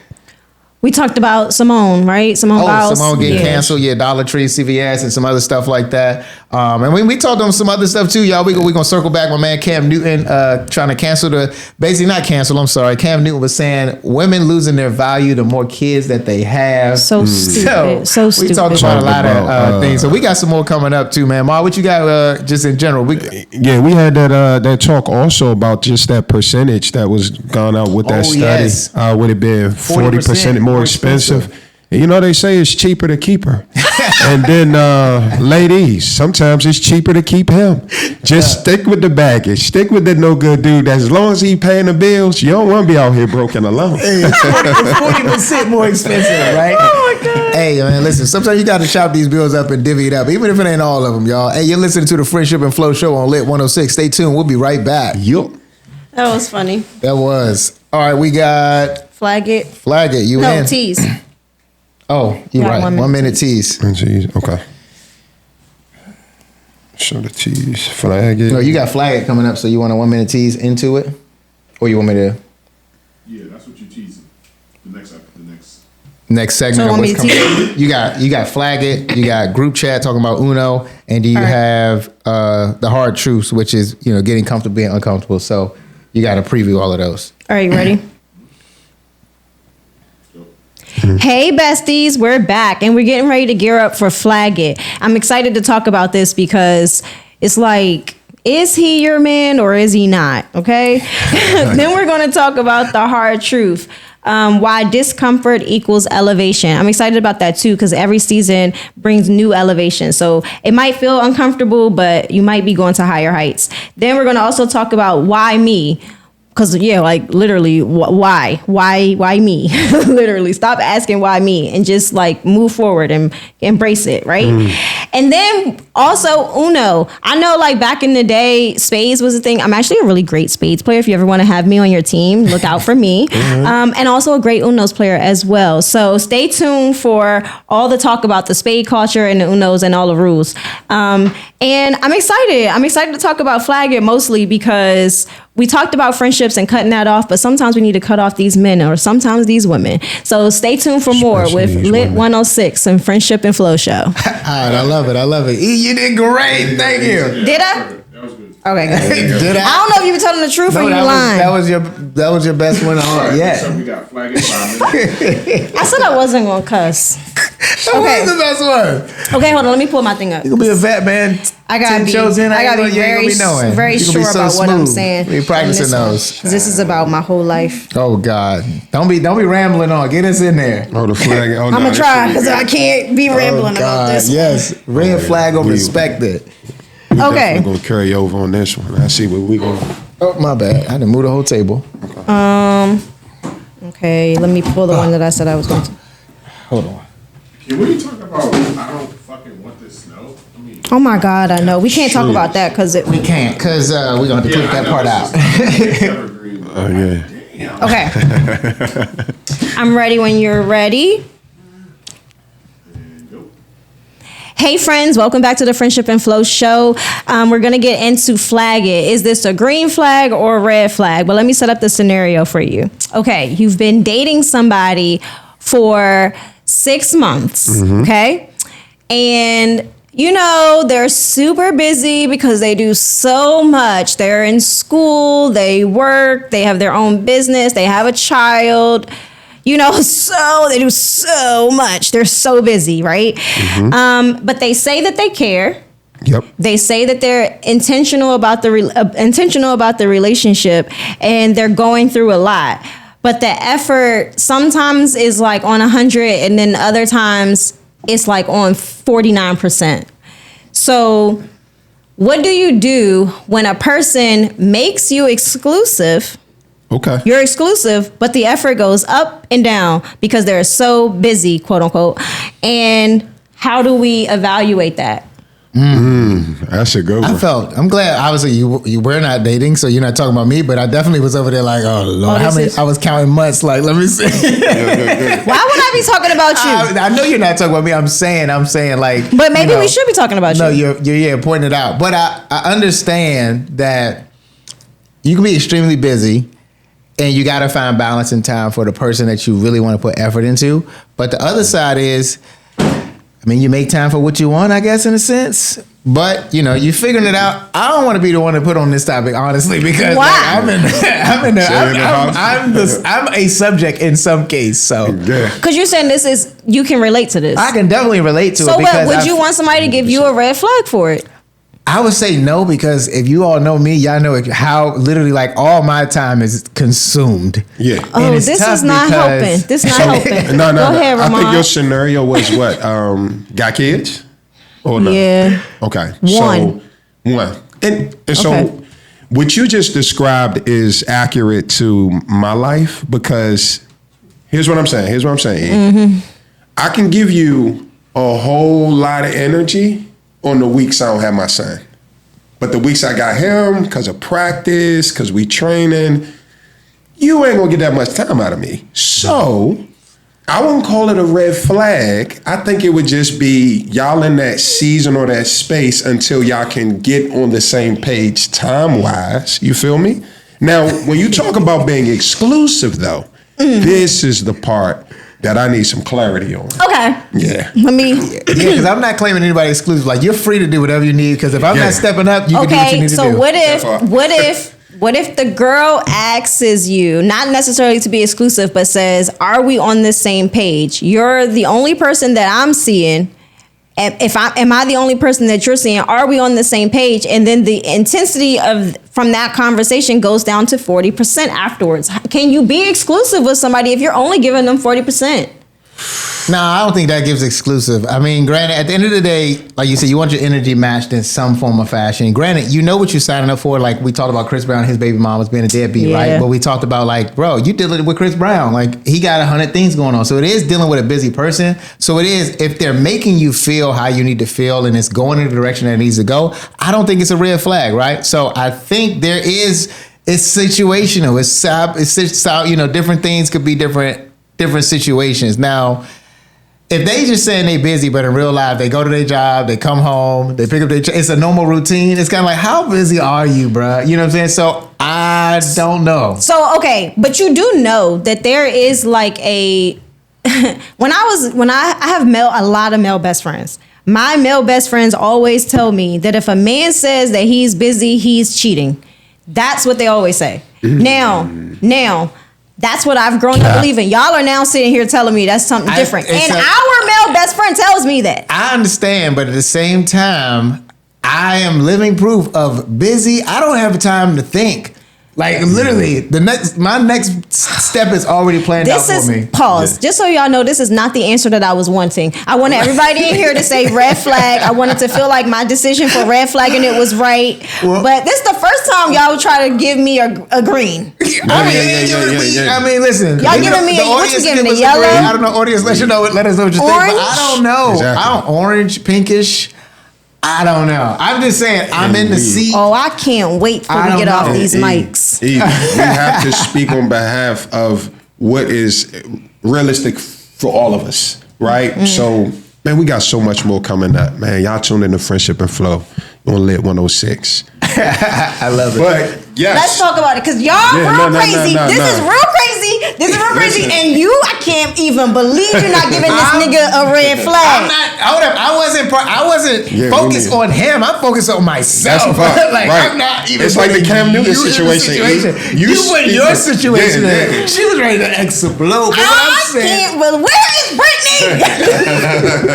I cannot believe that. I'm not putting. Do you think this? But you know this man. You think he busy? You think he is busy? I don't know that man. Busy. I mean, I don't know like that schedule. Like, you know it. This schedule. Okay, I know, he like, is him busy. As a but you person. can't. All right, let's be for real with the pod. Okay. Fuck the radio. Real with the pod. I sat there and asked the man to, because I didn't want to give all the tea because it gives it away. True. But asked this man to be exclusive with me a week. Well, not didn't ask him to be exclusive. He was making comments about my Instagram being. Wait, so you not exclusive with the nigga you say you was exclusive? No. Okay. So listen, this is what happened. Okay. If you're my close friends, you already know, but it's cool. You called bullshit on that way before. Shut the fuck up, Maul. Okay, so this is what happened. He was in my DMs like, you be we was on the phone. We was on the phone and he said, I be acting like I'm single on Instagram. And I'm like, nigga, I am single. I'm single, but you're the only person that I'm talking to. Respect. So then it went to like him saying other little comments about like stuff like that. Like, and so I said, we need to have a conversation because which is it? Do you want me not to be acting single because I'm off the market, or am I still on the market? I said, we need to be on the same page. He said, what page are you on? I said, my page is I'm only fucking with you. Like, I'm only talking to you. I'm only hanging out with you. I'm only going on dates with you. I'm only you. And he said, we're on the same page. I said, okay, that is exclusivity. Yeah. Now, wait. From that conversation, after that, everything went from being at 100. That was in person. We had an in-person, spent the night, all of that conversation. From that day, it went, shut up, down. All right, to that point, then it's kind of like we go back to what we talked about before. Actions speak louder than words, right? And it kind of is what it is. Like you kind of put the press on and said either you gonna score and break the press, or you gonna back up and I'm gonna get the ball back and it's back to me playing doing regular my ball own thing again. So I mean that kind of answers the question, but that goes back to what I was saying is that any person that I'm talking to, dating or whatever the case is, if I'm not applying the pressure that you need because I don't have the time, I gotta respect that door is open for somebody else to swoop in. You know what I'm saying? I'm not gonna sit here and be like, wait, and I'm not actually, because you could not have time and still be that exclusive and lock it down and say, look, man, I'm only tapped in with you. You know what I got going on, this and the third, and keep the energy levels of only putting my energy into you. I think it is possible. So at the same time, haven't heard from him in a week and a half. No happy Valentine's Day. You better no stop cutting nothing. your friends off. So here's a thought that crossed my mind, right? So at this point, I'm convinced all of us who are over 35 have been in love, had our hearts broken, all of this, right? So I saw this was kind of funny on IG. It was like, people don't really officially say they're in a relationship no more. It's we talking, and then soon as the first sign that there's feelings there, you just got to catch it. And it sounds like he got feelings, because ain't no dude gonna be like, you posting like you single if he ain't got no feelings. Yeah, I know he got feelings. That's not the question. But emotionally, a dude, I'm now speaking on myself, until I feel safe. Fuck it, I don't care. Now, hold up, B. Nah. Until I feel safe, I'm not going to really put myself all the way out there. I'm going to throw the subliminals like, oh, you posted like you single though. I'm reading your response at that point. Okay. And if you show me that this is not a safe place, I have to go back into my cave and regroup and recalibrate and figure out what this is. I showed him it was a safe place. I told him I'm not. I literally said, you feel like I'm posting like I'm single? I will never post another single looking posting ever, because I'm not single in my world. I'm not talking to nobody else. I'm not dating nobody else. We weren't exclusive, but I was putting my energy into that because I didn't really have no other time for no other people. So now I said, what are we doing? Because I was fine with us staying the same way we were. Yep. But don't be in my phone telling me y'all know crazy about me posting. I will post a nude if I want to and post it on my Instagram because I'm single. CCE, that part. All right. You have to have a level of sensitivity to the tender heart. I did. Listen, nope. We're going to get to you. Pay attention to the sensitivity. He was looking for somebody to really be like, you know what? I apologize if that. See what I'm saying? Look at that face. This is same E that when we got. I do what I want. Men don't really respond to that well. That's what makes us not feel safe. I literally said, okay, I'm not going to do it anymore. Yeah, and did you say I love you? He knows Nah, see, you're assuming. There it is. I don't know what's happening with the men on the pod today, but y'all are drinking some fucking weird ass juices, and it is making y'all's brain cuckoo for Cocoa Puffs. Let's wrap this we back about to up. go back into Throwback Thursday, but hold on. Y'all, you was the queen of some delusion, boy. You was ready to cut us all off, just all the friends. All or just you? Hey. Just you. I'm the lead to all the friends. I was about to. Nah, it's not a red flag. I'm just saying it's not a red flag. No, it's a red flag. I've already cut him off. He did not text me or call me on Valentine's Day. That's a definite sign of no.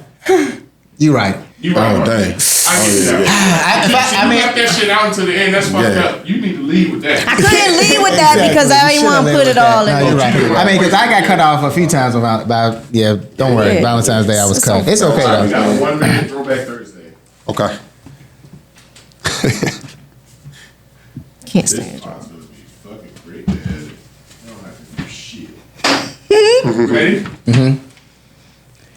Friends, you're tuned into the Friendship and Flow show. It's time for Throwback Thursday trivia. Erica's favorite part of the show. Hey, you might get this one, y'all. So Okay, you help said it every her time. on this one, y'all. This late '90s R&B joint had every man thinking he was smoother than an operator, right?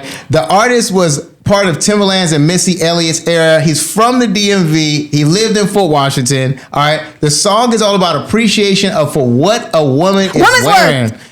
No. What a woman is wearing, especially the item of clothing on her lower half, right? The singer is from the Washington, D.C. area. He lived in Fort Washington. Raheem Devon. It's all about her pants. The song is all about her pants. Genuine. In those jeans. All right, finally. Jesus Christ, I got it. And you know what? Yes. I'm proud of myself. I'm so proud of you. You Oh, no, didn't I was cheat. naming all the wrong stuff leading up to Hey, it. yo. Hey, Genuine, in those jeans, man. Tap in with us. I love Throwback Thursday. There we go. I was saying, trying to give y'all all the. I called I'm him like, late. y'all don't get this one. Dang, I keep moving the I table. seen Genuine out Waldorf. Address and everything. Hey, right? He lives in Fort Washington. I knew he lived over there. No, because look, I don't know where, but when we went to Oxy Hill Middle, we would always drive and going into school and be like, yo, Genuine, I live over here somewhere. I don't know where though. Yeah. I don't So he think might- hopefully he don't even live live over nowhere. there. Do we? No, he lived in Upper Marlboro. Because his son used to go to my school. I used to be his teacher. He might have lived there when I was in middle school. I don't know. You know what? The kids could have been lying on the bus for all I know. All of them lying. Just He lived in Upper we Marlboro. definitely thought he lived in Brandywine. Tantallion. I seen that man in Or maybe he lived in Tantallion at one time. Hey, the way that man's been falling off a stage lately, I don't know my what's God. going on. Okay, what's next? Hard The truth? hard troops, y'all. We got Here the we hard go. troops coming up next. All right. Y'all ready? How many hours we been recording so far? You don't know? Oh, that's good. Yep.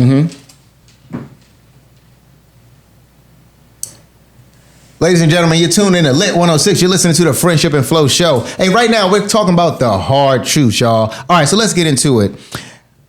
This week's hard truth is simple. You got to get comfortable being uncomfortable. Growth doesn't happen when things feel easy. Growth happens when you're stretched and when you feel challenged, right? Yep. The problem is most of us pray for growth, but we don't want to pray for the discomfort that comes with it, right? The pressure, the elevation, right? The change and the sacrifice, right? So we got to get comfortable being uncomfortable. One of three things is happening in your life, right? Either you're about to go through something, you're in the middle of something, or you're about to come out of something, right? And all of those things require you to grow through pressure. So I asked this out to you all. When you're being stretched in discomfort, are you resisting the discomfort or embracing the change that's coming towards you?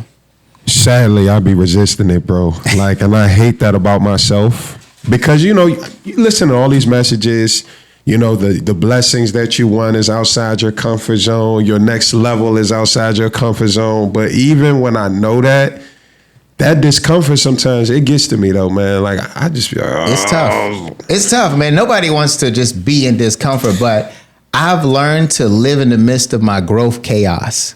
I feel like I'm embracing it only because I feel like in the last maybe 4 years, I've been in and out seasons of discomfort.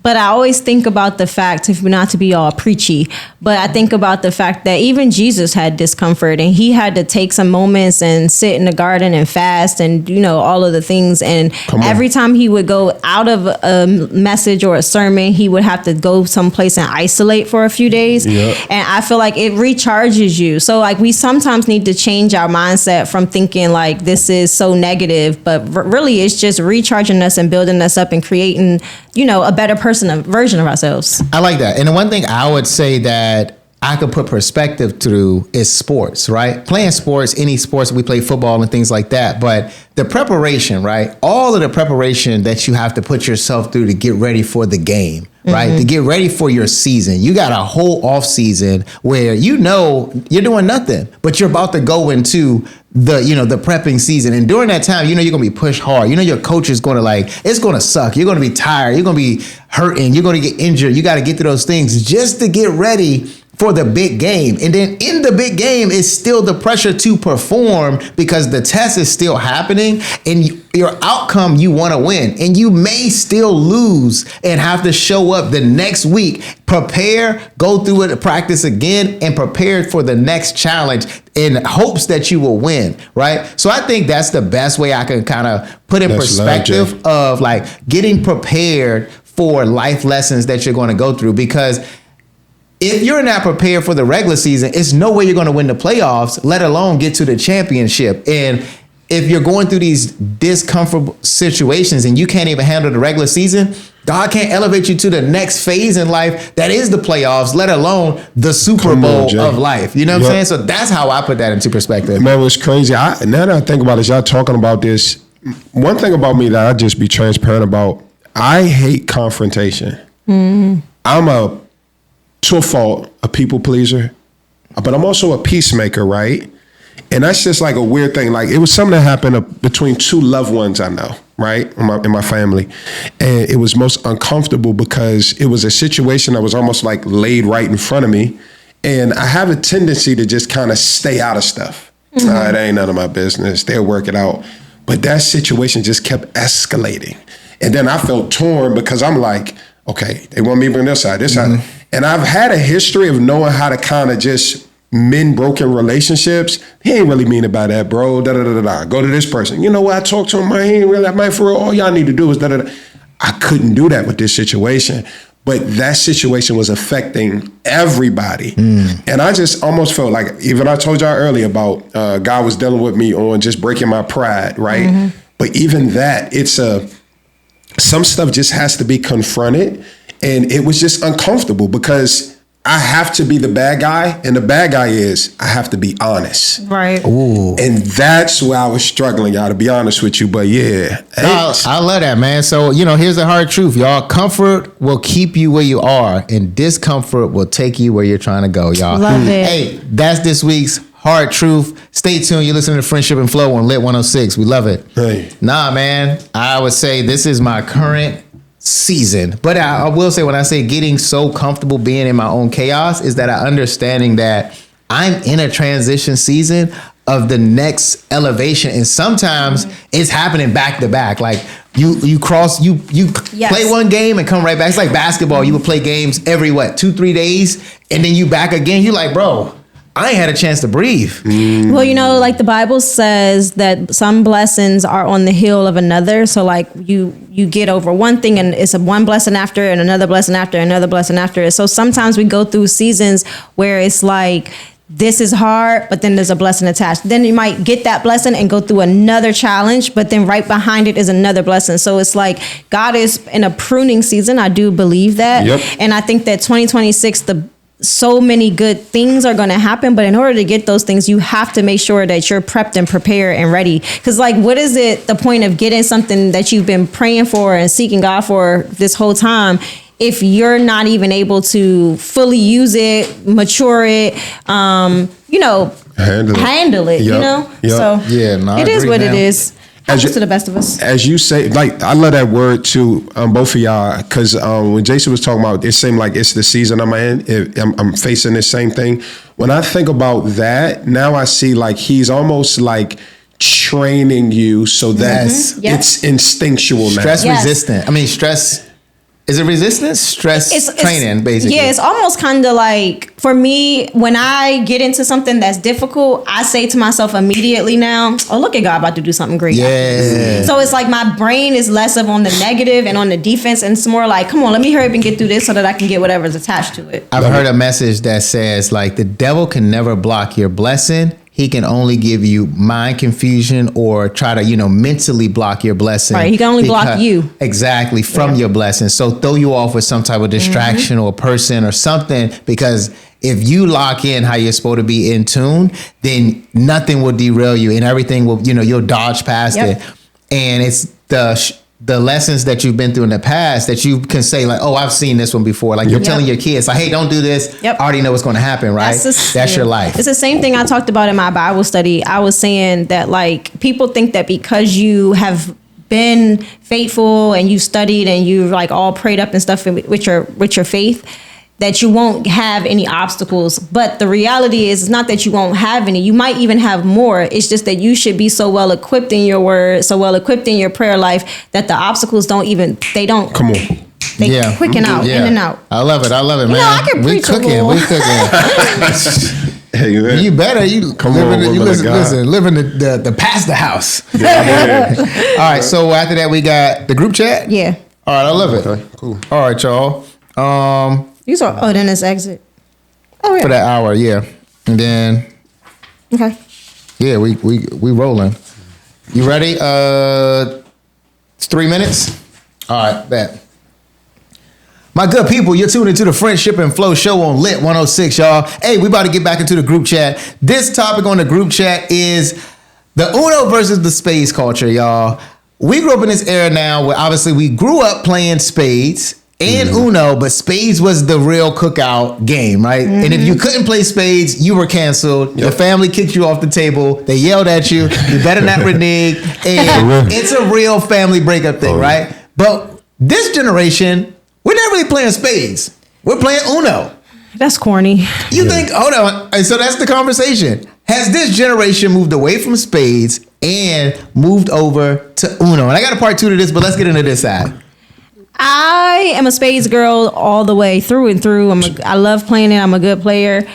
I also play Uno because I have kids and they play Uno. True. But it's nothing like spades. Yeah. Uno not gonna get you as hype as spades. What? Yeah. Uno get you up It there. can, but like, maybe because I just grew up with it. So it's Go ahead. Spades is like strategy, Right? It's a Chess. little bluff. Yeah. It's, you gotta think.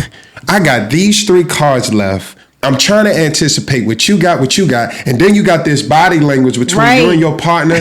But when it's Uno, it's like draw, reverse, and it's an individual. Listen, I grew up with you in high school. All we did was, skip class and play spades, right? So I got really good. Don't get me wrong. I can play. But I will say, I'm not going to throw Uno out there like that because Uno gets very intense and it's a strategy game because at the end of the day, you can technically be down to 1 card and then the strategy is I got to get them back up, hit them with 20, and somebody with 20 cards could be playing the game and getting back down and get out before everybody. It is a strategy too. And Uno gets very intense. I was seeing spades will break up a family, right? Because if your partner's messed up, but Uno will too because it's every man for themselves. It's Uno, baby. Hey, I love you, but you got to draw 4, and I'm about to win. So I don't know. No. I like that, Jake.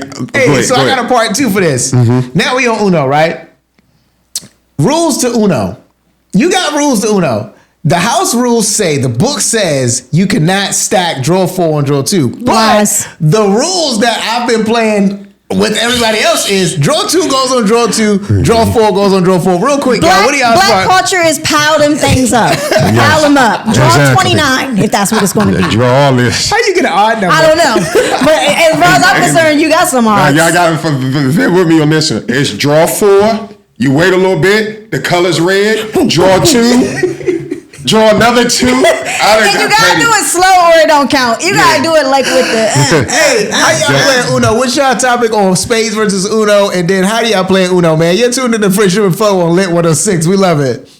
No, the other thing too is spades. I only play spades with people who got the same rules. If your rules and my rules and spades not the same, I'm not playing with you. You gotta ask. You gotta ask ahead of the game. You Yeah. gotta ask what the house rules. What's the house Some rules? house rules, you can only stack the Uno. No, he's talking about spades. She's talking about spades. Spades. I understand, bro. But same yeah, difference. Yeah. Like for instance, even with spades, like Deuce is Wild. Like, Yeah, Juice is wild. Like all of the specific things. questions. On the heart, some people play with the hearts doing some What's things. the point system? Like, What's the points? I was gonna say, are we calling books in the first hand? That's the writing the books is the Sandbag. Sandbag. If you call Boston and you don't Yes. Yeah. Are we doing blind Bostons? What are we doing? That is true. Yeah.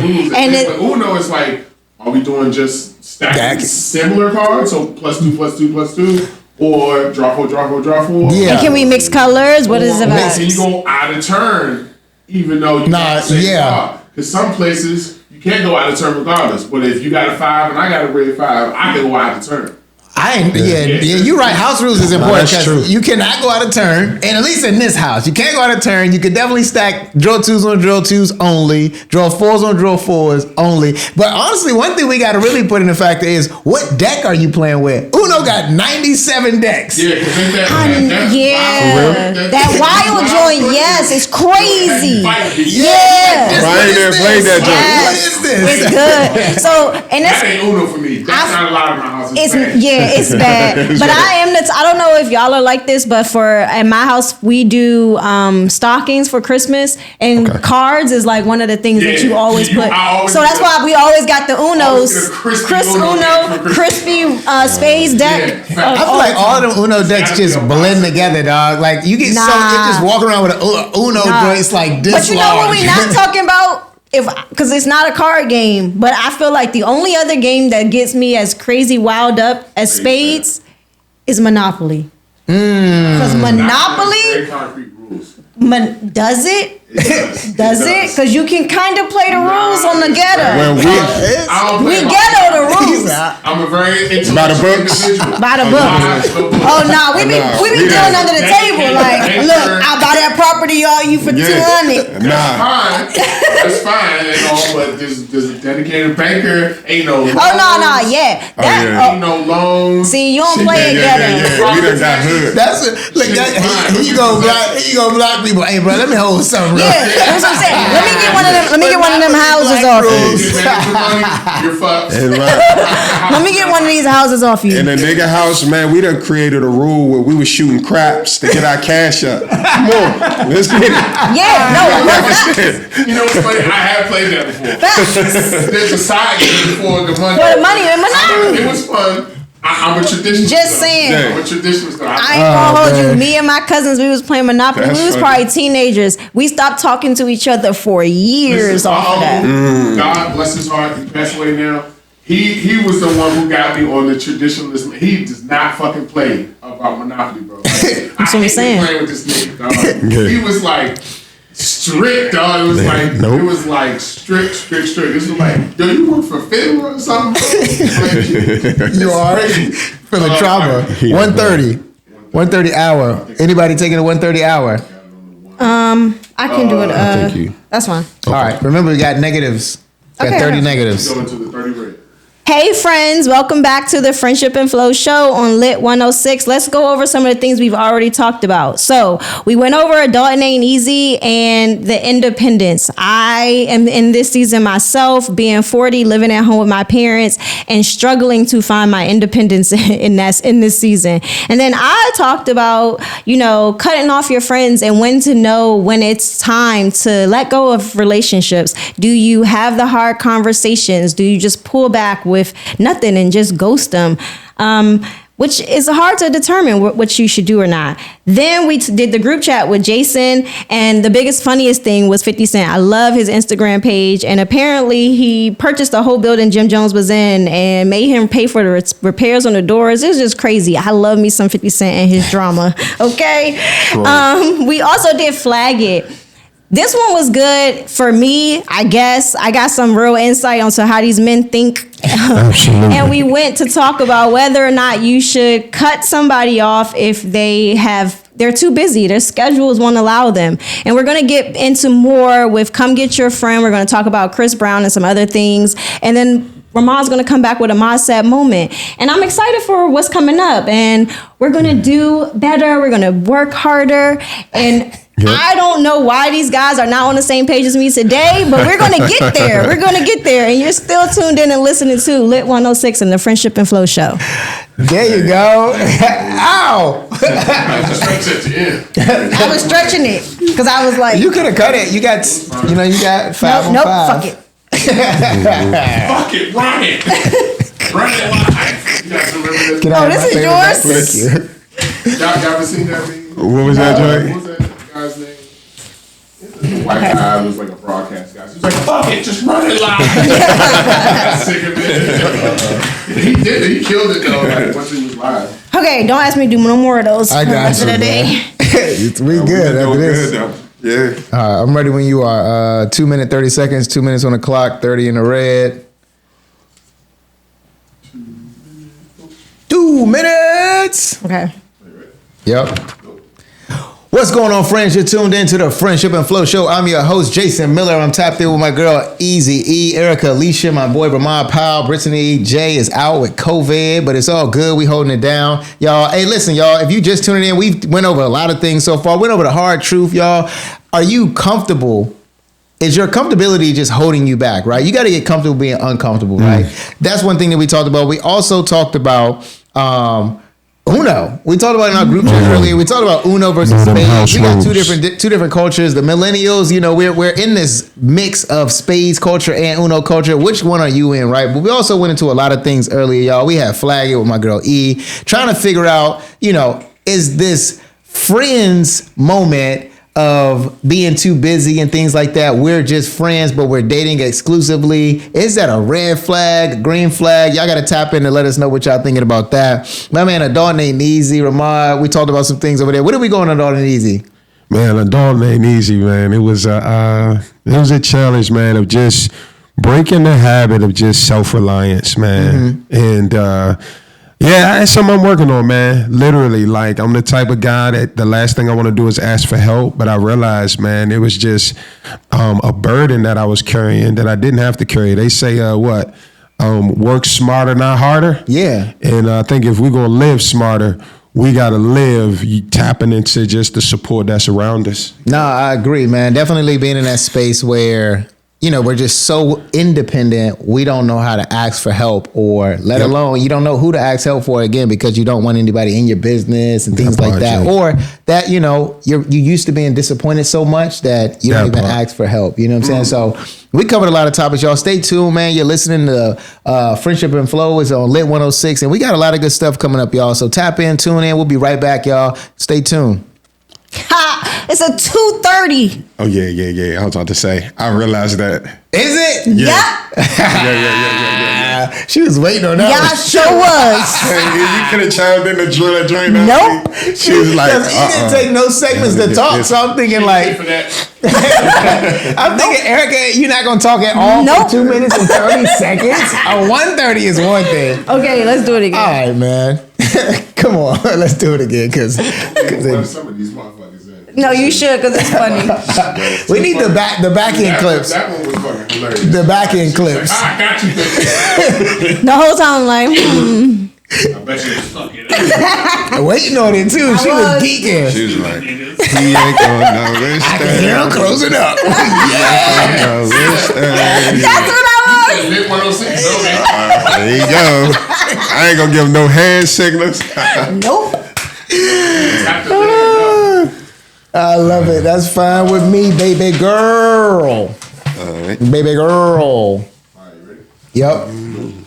What's up, friends? You're tuned into the Friendship and Flow Show on Lit 106. I'm your host, Jason Miller, y'all. I'm tapped in with my girl, Easy E, Erica, Alicia, Ramon Powell. Brittany J is out with COVID, but hey, we got it covered while she was gone, y'all. We covered the Bestie Breakdown earlier. We talked about your boy Cam Newton and how he said the more children that a woman has, her value decreases. I don't know, y'all. I didn't say it. He said it. Stupid. Erica didn't like it. None of us. I mean, we didn't agree, but it was a good conversation, y'all. We also talked about some other things, y'all. We talked about adulting ain't easy, y'all. Is our independence as adults really a burden and causing us more trauma than good, right? When is it okay to just ask for help, right? When we're just too independent and our pride is holding us back from getting through the next phase or whatever, just asking somebody some help. So that was a good one, y'all. We also talked about what's the T with E? What's the T with E? E, what did we cover? Oh, we covered friendship and knowing when to like disassociate with people. Should you ghost them or should you just like have the hard conversations? Yeah. And one thing I like about that segment though, E, is about that friendship element where I talked to y'all about my past and how it takes maturity to, have that conversation with people about, with Jay Point, I love that analogy you used about the ships. And when that relationship is no longer serving you. But you also said something that was kind of funny. You got to also know who you can't have that conversation with. You know what I'm saying? What's understood don't need to be explained. Exactly. But if you don't catch this ghost message, hey. Nah, I can dig that too. Because we all know our friends with certain attitudes where it's just like, I ain't trying to I know how you react with your family and people and you talk to them. I don't think this conversation, us ending, is going to end well. So you know what? I'm just going to fall back and save myself the peace. Yeah. You know what I'm saying? So I think that was a good topic as well that we kind of covered on that, y'all. And if you missed anything, you could definitely catch us on the Friendship and Flow podcast on YouTube and all podcast platforms. But we got more coming up, y'all. We got the Mindset Moment. Ma going to leave us with some good inspiration and insight before we go. And then what we got? We got Come Get Your Friend. E, you Come Get Your Friend. We're going to talk about Tyra. We're going to circle back to Cam. We're going to talk about all the good juicy topics. Yeah, you got to come get your friend sometimes, y'all. So, hey, you're listening to the Friendship and Flow Show on Lit 106. Y'all stay tuned and tapped in. Good job. Thank you. You did it good. I did it in 4 times. You did it in 3. So 2? You won. 3? Or 2. He said you won. I would have did it in 1 if somebody would have tapped me. Nah, not tapping nobody. Or just jumped in. So, nah. I said, nah, I'm not tapping nobody. Okay. Come get your friend. All right, come get your friend. Make this exciting. Ooh, that's a tough one. Yep. I'm not doing that topic. Oh, you're not? Oh, okay. I'm doing Tyra first, and then I'm gonna do Cam Newton for the 5 minutes. Oh, okay. Okay. Bring us in to T I Banks. switched it up. I never forget she was a guest. What you looking? So Come Get Your Friend is about Cam or is Tyra? We can Tyra. spin it back so it's a different topic on Cam too, but you can still do Tyra too. But whatever you flowing with. Yeah. All right, Come Get Your Friend, 4 minutes. Dope. Welcome back, guys. Let's talk about Come Get Your Friend. And this Come Get Your Friend is for you, Tyra Banks, okay? I don't know. Y'all didn't watch it. But the Netflix documentary came out, and it was about the America's Next Top Model. Yep. But it shows everything. So let me lay it out for y'all. It shows that one of the girls was sexually assaulted. It also shows that they literally, they do makeovers on the show to turn you into a model. They close gaps, widen gaps. They took teeth out all in one. In one day. Took this girl's teeth out. She had like so many extra crowded teeth. They pulled them out in one night. And then she had to was on set at the dentist. They went to the dentist. Oh. But it was like, hey, we're going to pull your teeth out today. You want to get your teeth pulled? Sure. Yank, yank, yank. Next day, photo shoot. Just to be the next top model? And guess what? The kill is they didn't even become models. You won, but because you was on a reality show, the model industry didn't take you seriously, so you didn't get no gigs for real. She yelled, there's a viral clip that goes around of Tyra yelling at one of the models, like literally. And they said that what they aired on the show isn't even like half of what she was saying. She was like screaming at this girl. And not only that, there was a scene where the girl was was doing a shoot, and it was models the male models were caressing her body. The guy was flirting with her the whole time. She didn't like it. She said in the shoot, like, she stopped the shoot and said, "This makes me feel very uncomfortable. Can y'all please make him stop touching me?" And they were like, "Girl, if you don't take these pictures and go on with the shoot." And he still, and then the picture that they used in the show, like to do her, like judging, was him literally grabbing on her body. So it wasn't like there wasn't evidence that he was touching her in crazy ways. But it's really getting to a point where like the media is saying like, okay, this is crazy. They did blackface and all of this other stuff, had babies in the pictures with the blackface. It was just literally insane. But Tyra's just sitting there in all these interviews, and she's basically like, I mean, I didn't have any control over this, and I didn't have control over that. And I didn't know that she was, I knew that she slept with that guy, but I thought it was just bizarre. She's never, not once, and then had the nerve, she never apologized, and then had the nerve to announce that they're going to do a season 25. And people gonna sign up. And people gonna sign up. Oh, people gonna sign up. And you don't think that's crazy? I mean, it's crazy, but at the same time, the crazier part is people gonna sign up already knowing all this information and sign their life over. And then, you know what I'm saying? So, I mean, it's tough. It's crazy. And as much as we cancel people, she probably should be one of them. But at the same time, the way the other things flying around these files and things of that nature. Hey, bruh, we about all of America, the whole Hollywood and political side of America is shut down. But do we think that TV has gone too far? Like, do we think reality TV has crossed over to a level that's too absurd? Yeah. And we're just finally seeing what was actually not aired because it would have been too brutal back in the day. No. But now, it was aired. All of this stuff was aired on TV. It was aired. I watched it, and I remember thinking to myself growing up, like, dang, beauty is, I used to say this all the time, beauty is pain. Like, beauty is pain. That's crazy mindset. Girls getting their teeth pulled out, and then they were like the girl got her teeth pulled. The next day it was like a crying scene, and she said, I was only crying because I was in so much pain. My mouth hurt so bad that I won the challenge because I literally was in pain. So come get your friend Tyra. We need to come get you, girl. We now tuning into Lit 106 and the Friendship and Flow show.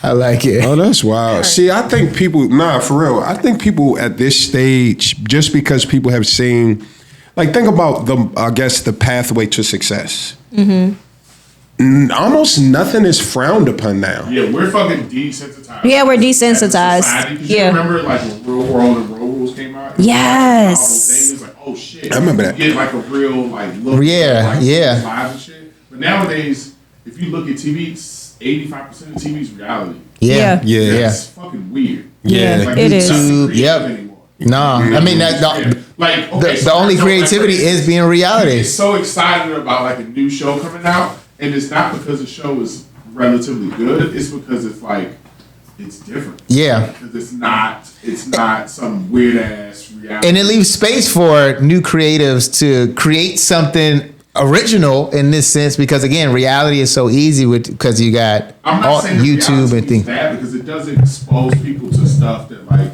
you normally would never see, like the lives of the Johnsons, like it's showing like the Little People family, or like people with disabilities or weird like diseases or my 1,000 pound life, stuff like that. Yeah. It's like it's crazy that you're exposing the people who real lives that you wouldn't see, but then it's like, is it good?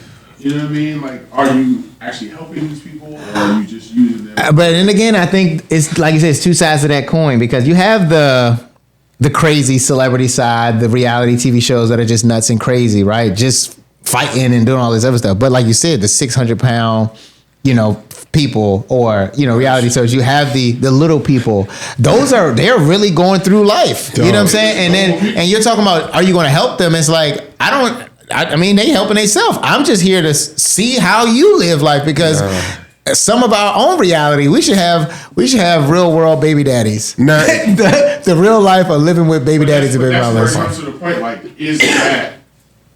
is that too far? Like, you know what I mean? Like, are you down? We watch it on regular TV. Menstrual cycle of reality, like where you're tap dancing for cookies. Like, you know what I mean? Yeah. Is it? I mean, at this point, worth putting on TV. True. I mean, at this point, it's almost like further stereotypes. Or does it harm socioeconomic groups that are already been marginalized? Like, I think it's bad. It is definitely harmful. Go ahead. Yeah. I think it's harmful if that's our only example. Yeah. And I think that's because that's what sells. But I would love to see, a reality TV of something a little bit more productive. You know what I'm saying? I like what Prime did with him bringing the behind the scenes, introducing the behind the scenes of college football and stuff like that. And I agree. Like you said, we can definitely use more productive reality TV. I think it's the negative reality TV that is shining because drama sells, chaos sells, and then even with like Real Housewives of Atlanta and Beverly Hills, but like the one with the black doctors, Married to Medicine. Yeah, Married to Medicine. It's like you see these prominent black figures in medicine, and that's awesome. You know what I mean? But then they go ratchet. It leaves, the it's like, God, y'all could have been getting kids into school or something. Like, not saying that's not what they're doing, but like, I see. We gotta do better. And they based out of Atlanta, right? I used to watch that show with my ex a little bit. I was kind of up in the drama with that. Dang, I don't know why drama's so addicting, man. Let's 1 minute. Yeah. We got 1 minute. No, we got 5 minutes. Where we at? Come get your friend Cam Newton. We'll get back with we got another come get your friend. Yeah, can you intro me in? Okay, got you. You gonna talk about both of them or just? I'm gonna do Cam. Well, just for reference, we didn't talk about Cam Newton on the radio in deep. We only talked about it on the pod. Okay. Remember, because I brung it up, but then I kind of want to pull away from Cam Newton. We've been like, I think we wore on him on the pod a few times. Well, even on the radio, because all the recaps, a lot of the stretch has been Cam Newton. Okay. But I mean, we can touch on it, but we still have. The Chris Brown baby mama drama. We didn't do that yet. We did that too, but already. I mean, you still got. I don't know if you heard this or know what's going on with I that. don't know That's any of these about I these. can go help you with both of those. Dean the Great. Tell me what I to seen say. That one. So, Sexy Red is remixing Michael Jackson's "Beat It," and it's trash. That's all you need to know. You can run with that. I can't run with it because I don't even know what to say about it. I'll run with it if you need me to. But it's pretty much like Sexy Red is. You can skip that one if it doesn't, or I can go into that one. Now, Dean the Great, right? Dean the Great is a boxer, and smaller boxer or whatever the case is, and he basically is outside with the UFC fighter Rampage Jackson, right? And I was saying I can lead it if you want because I know both of the topics. Don't know neither of these topics. He got slapped before. Right. I can lead it and you just piggyback off it. I got you. All right. I got you. But because I can explain That's why I both of didn't them. put them in there because I don't know. No, you good. I'm ready.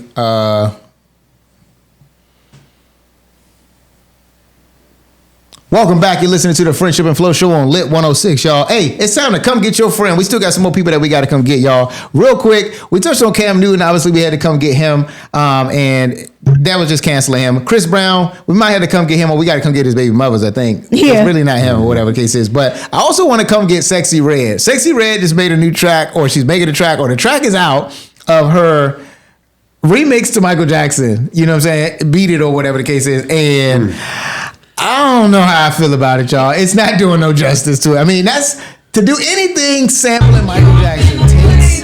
You gotta be up there. You gotta come with it. And I don't, baby girl, you ain't up there.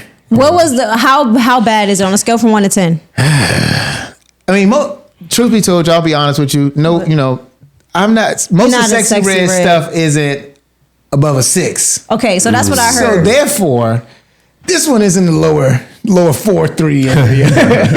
Really? It's just not. But at the same time, hey, y'all go tune into it, listen to it. Let me know what y'all think, bro. I think it's a come get your friend. Leave Michael Jackson in the good, leave that to the top tier artists that can really play in that range, But right? okay, so then if that's the case, who do we think can sample? Chris Brown. Yeah, Breezy qualified. Usher. Usher. It's some vocalists up there. So wait, so she was Beyonce. singing it? No, she not. It's just singing, rapping. It's exactly. It's none of the things that should be on her palette. Yeah, yeah. All right, and lastly, we got Dean the Great, man. He got slapped by another UFC fighter. I don't know if y'all saw. He was outside with Rampage Jackson, and this is other gentleman. He's huge, but big bodybuilder type guy, right? And his wife is outside. Now, Dean the Great is a fighter or whatever the case is too. Slimmer dude. This dude towers him and is massful. Yep. And he basically, his wife is outside and he goes smack at his wife and in front of him. And he's kind of lit or whatever the case is. But at the same time, he's also man, nah, I'm not hearing what you're saying. Come here, you can come home with me type stuff. Yikes. And he gets slapped This big body dude, bodybuilder dude, open hand slaps this man.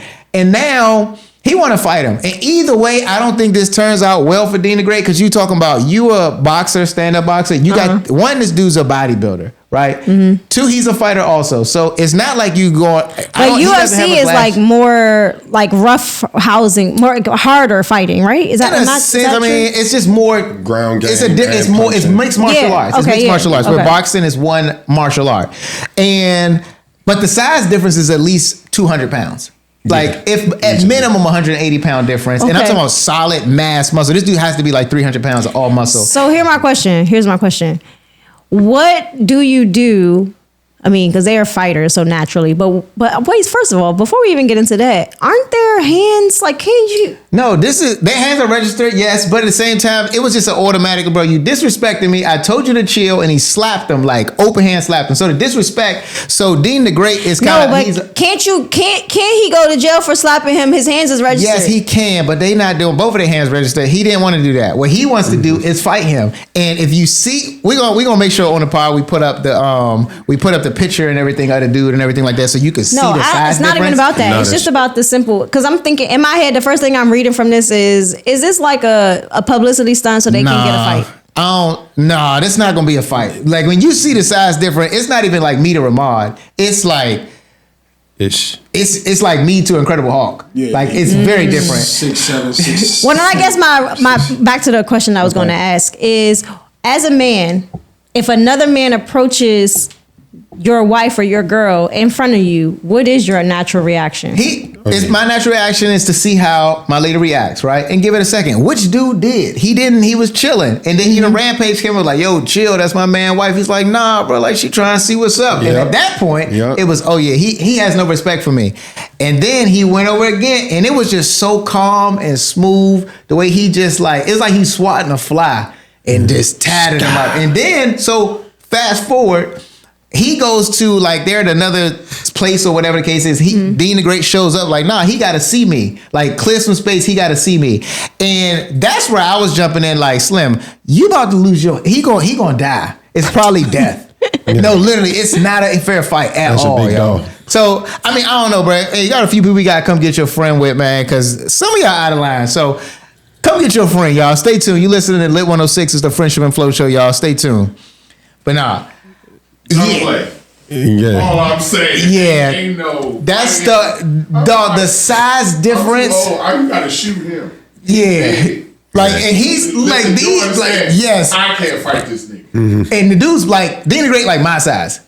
If that. You can't fight him, bro. If he gets you on the ground, you're gonna die. Yeah, big homie, John. If he gets you on a nice hook. Dean the Great. He great. Decent boxer. Yes, decent boxer. You know what I mean? But I'm telling you, if that dude gets his hands on him, it's gonna be a problem. It's gonna be a big, He like already death. slapped the dog shit out. Definitely. It was just like he was just like this. And, wow. But his hand like he this like big. smacked him for real. No, his hand like this. No, but I'm big, saying, man. so like he literally smacked him. Yes, It was not like he slapped the shit out of him. I had that drink. But too. think about it. He slapped the shit out of him for disrespecting him and his wife. That's what I'm saying. I Right. feel like he should have smacked him for sure. agree. That's why I was asking, what would y'all do? I mean, you gotta see, buddy. My dad I was. gotta see him for sure. My dad was just telling a story to church the other day, and he said that he was at a KFC or something with my mom, and my mom was at the register picking up some chicken, and this guy was like trying to talk to my mom, and my mom was like, oh, something like, you know, being kind but kind of like chill. And then the guy touched my mom's hair, put his hands on my mom's hair, and my dad walked up and said, put your hands on my wife again. And No, that's what you gotta get into. Like, it's like, hey, bro, You like, gotta get in that moment. because it's like you. That's what I'm It's saying. not even about it's not even about her. It's about you. You're what you clearly said, you disrespecting me, bro. Because I'm showing you that. Disrespect is not to be tolerated. You know what I'm saying? And you got to do it. But if it was the big dude disrespecting Dean the Great, it'd be like, bruh, like, you know what I'm saying? You really got to see me. I got to step up. Dean the Great is disrespecting him, and dude is chilling, and it's like, now you trying to flex, like, nah, you got to see me now, bro. You lay hands on me, you disrespecting me. Slim, it's sometimes when you got to know when to hold them and know when to fold them. Baby. You shouldn't have been in this category, but interesting stuff. anyways, yeah, you'll know. All right. Oh, God. Come on, Erica. I know you've been cheating over here. I'm not cheating. I don't know what this one is. Here we go. This one is easy. We'll see.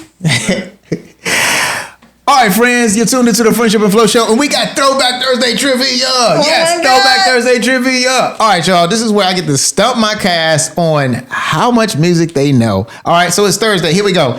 This early 2000s Harlem anthem was produced by Just Blaze. All right, the beat is instantly recognized, the build up around it and how it's sped up, the soul sample. All right, the hook starts with 2 words, exclamations, and it's built around the cultural catchphrase. I'm sorry, I bet y'all. The rapper is from Harlem, New York. Clearly, he was a part of the member of the Diplomats. Yep. All right, this rapper was once shot at HU 1 year for his Lamborghini in Washington D.C.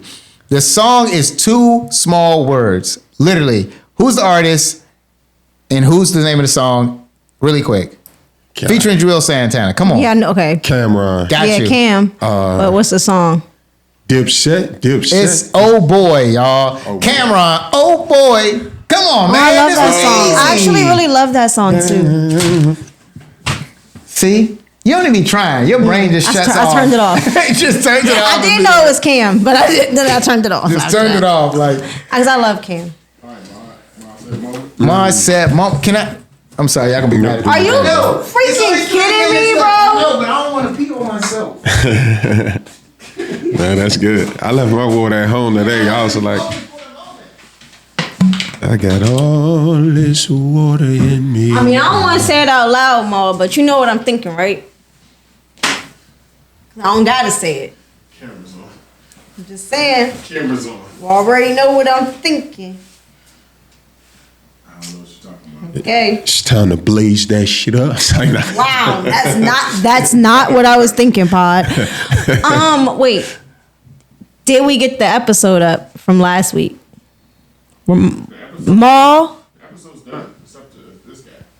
Oh, for release. We got some good stuff on this one. I feel like This is going to be one of the best episodes we got so far. Hands down. nice.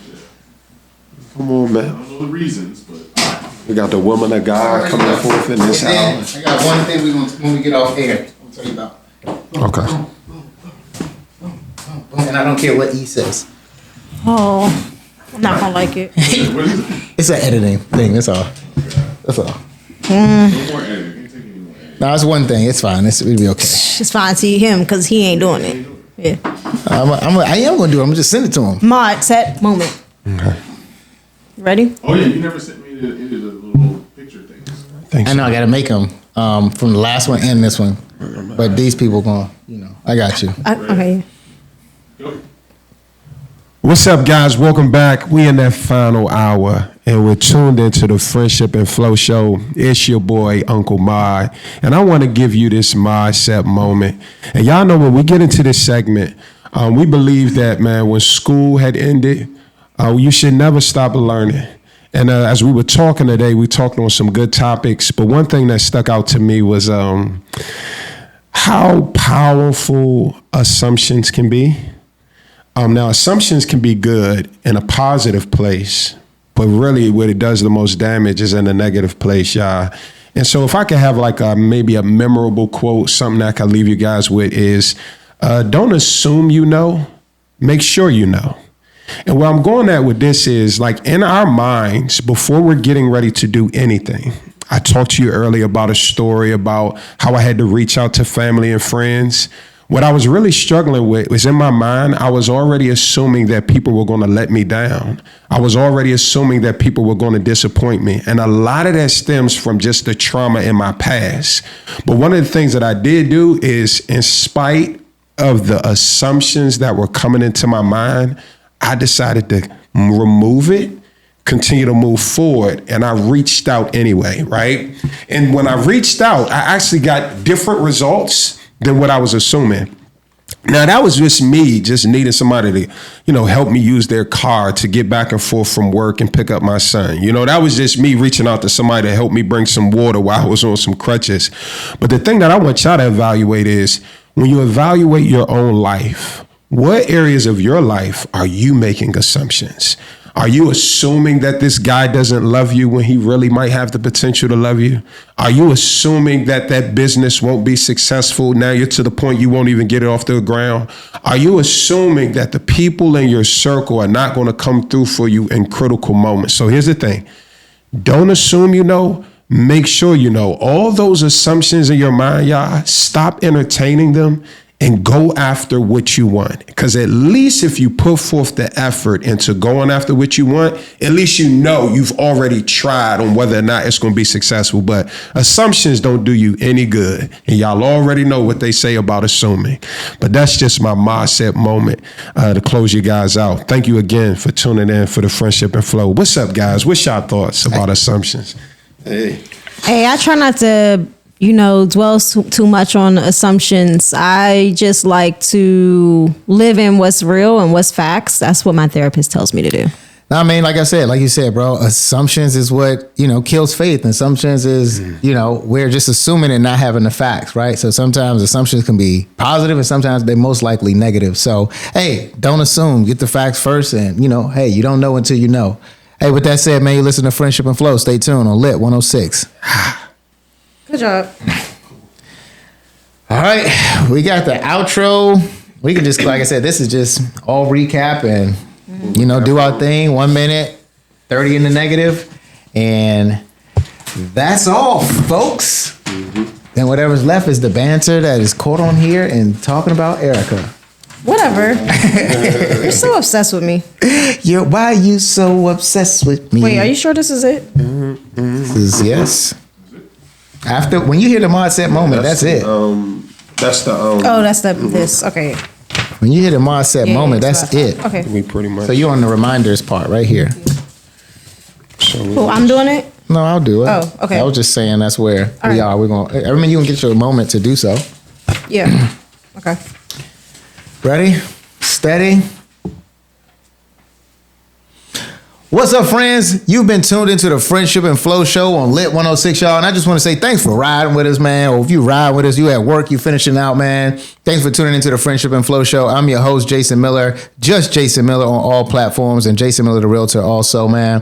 I just want to take this time to kind of recap a little bit everything we went over, y'all. We just had a powerful mindset moment by man Ramad. Don't let assumptions hold you back from your dreams. I love that, y'all. Are some of these friendships lasting too long? Is it time to cut some people off and things like that, man? Also, we had our money move segment, y'all. Are you prepared for when life happens after you leave or a family member leaves? Are your assets protected and they're going to be passed on properly, right? We talked about that. We had some red flag moments and flag it moments. Are you in the friend zone or are you in this friendship space for way too long because they're too busy? Man, we covered so much. And if you missed anything, make sure you tap in with us on our social media, on our YouTube podcast as well. The Friendship and Flow Show on YouTube and all podcast platforms. You can listen to us there as also to get the full recap and all the things we say behind the scenes that you don't catch on the radio, y'all. I'm going to pass it over to my friends, y'all. Take us out, man. Again, I'm just Jason Miller. Hey, I'm Erica.Alicia, ALYSHA on all platforms. And this week we did a good job, guys. I'm proud of us. Yep. And man, happy Friday Eve to all of y'all. It's your boy Ramad Powell, man, signing out once again. Friendship and Flow. We'll be tapped in next week on Lit 106. Yeah, that was it. We're out. Yeah, I love it. I didn't know what y'all gonna say. Let me wait till these cameras off. Hey, yep. Pause, Wow. cut, all the audio. We did it, guys. We did it, Joe. There we go. That was all right. The woman of God came forth with a word for this hour. Let us off in prayer. The Lord is pleased with you. You get Is into he? a righteous life. I'm trying. Yeah, you. I was saying two things I was gonna say. I'm gonna put the flips. The reason why I need the flip. DMV got a friend in the show. Friendship and Flow, where the city feel close, where the truth hit home and the real ones toast. From the metro to the corners where the stories unfold. Friendship and Flow, stand tall.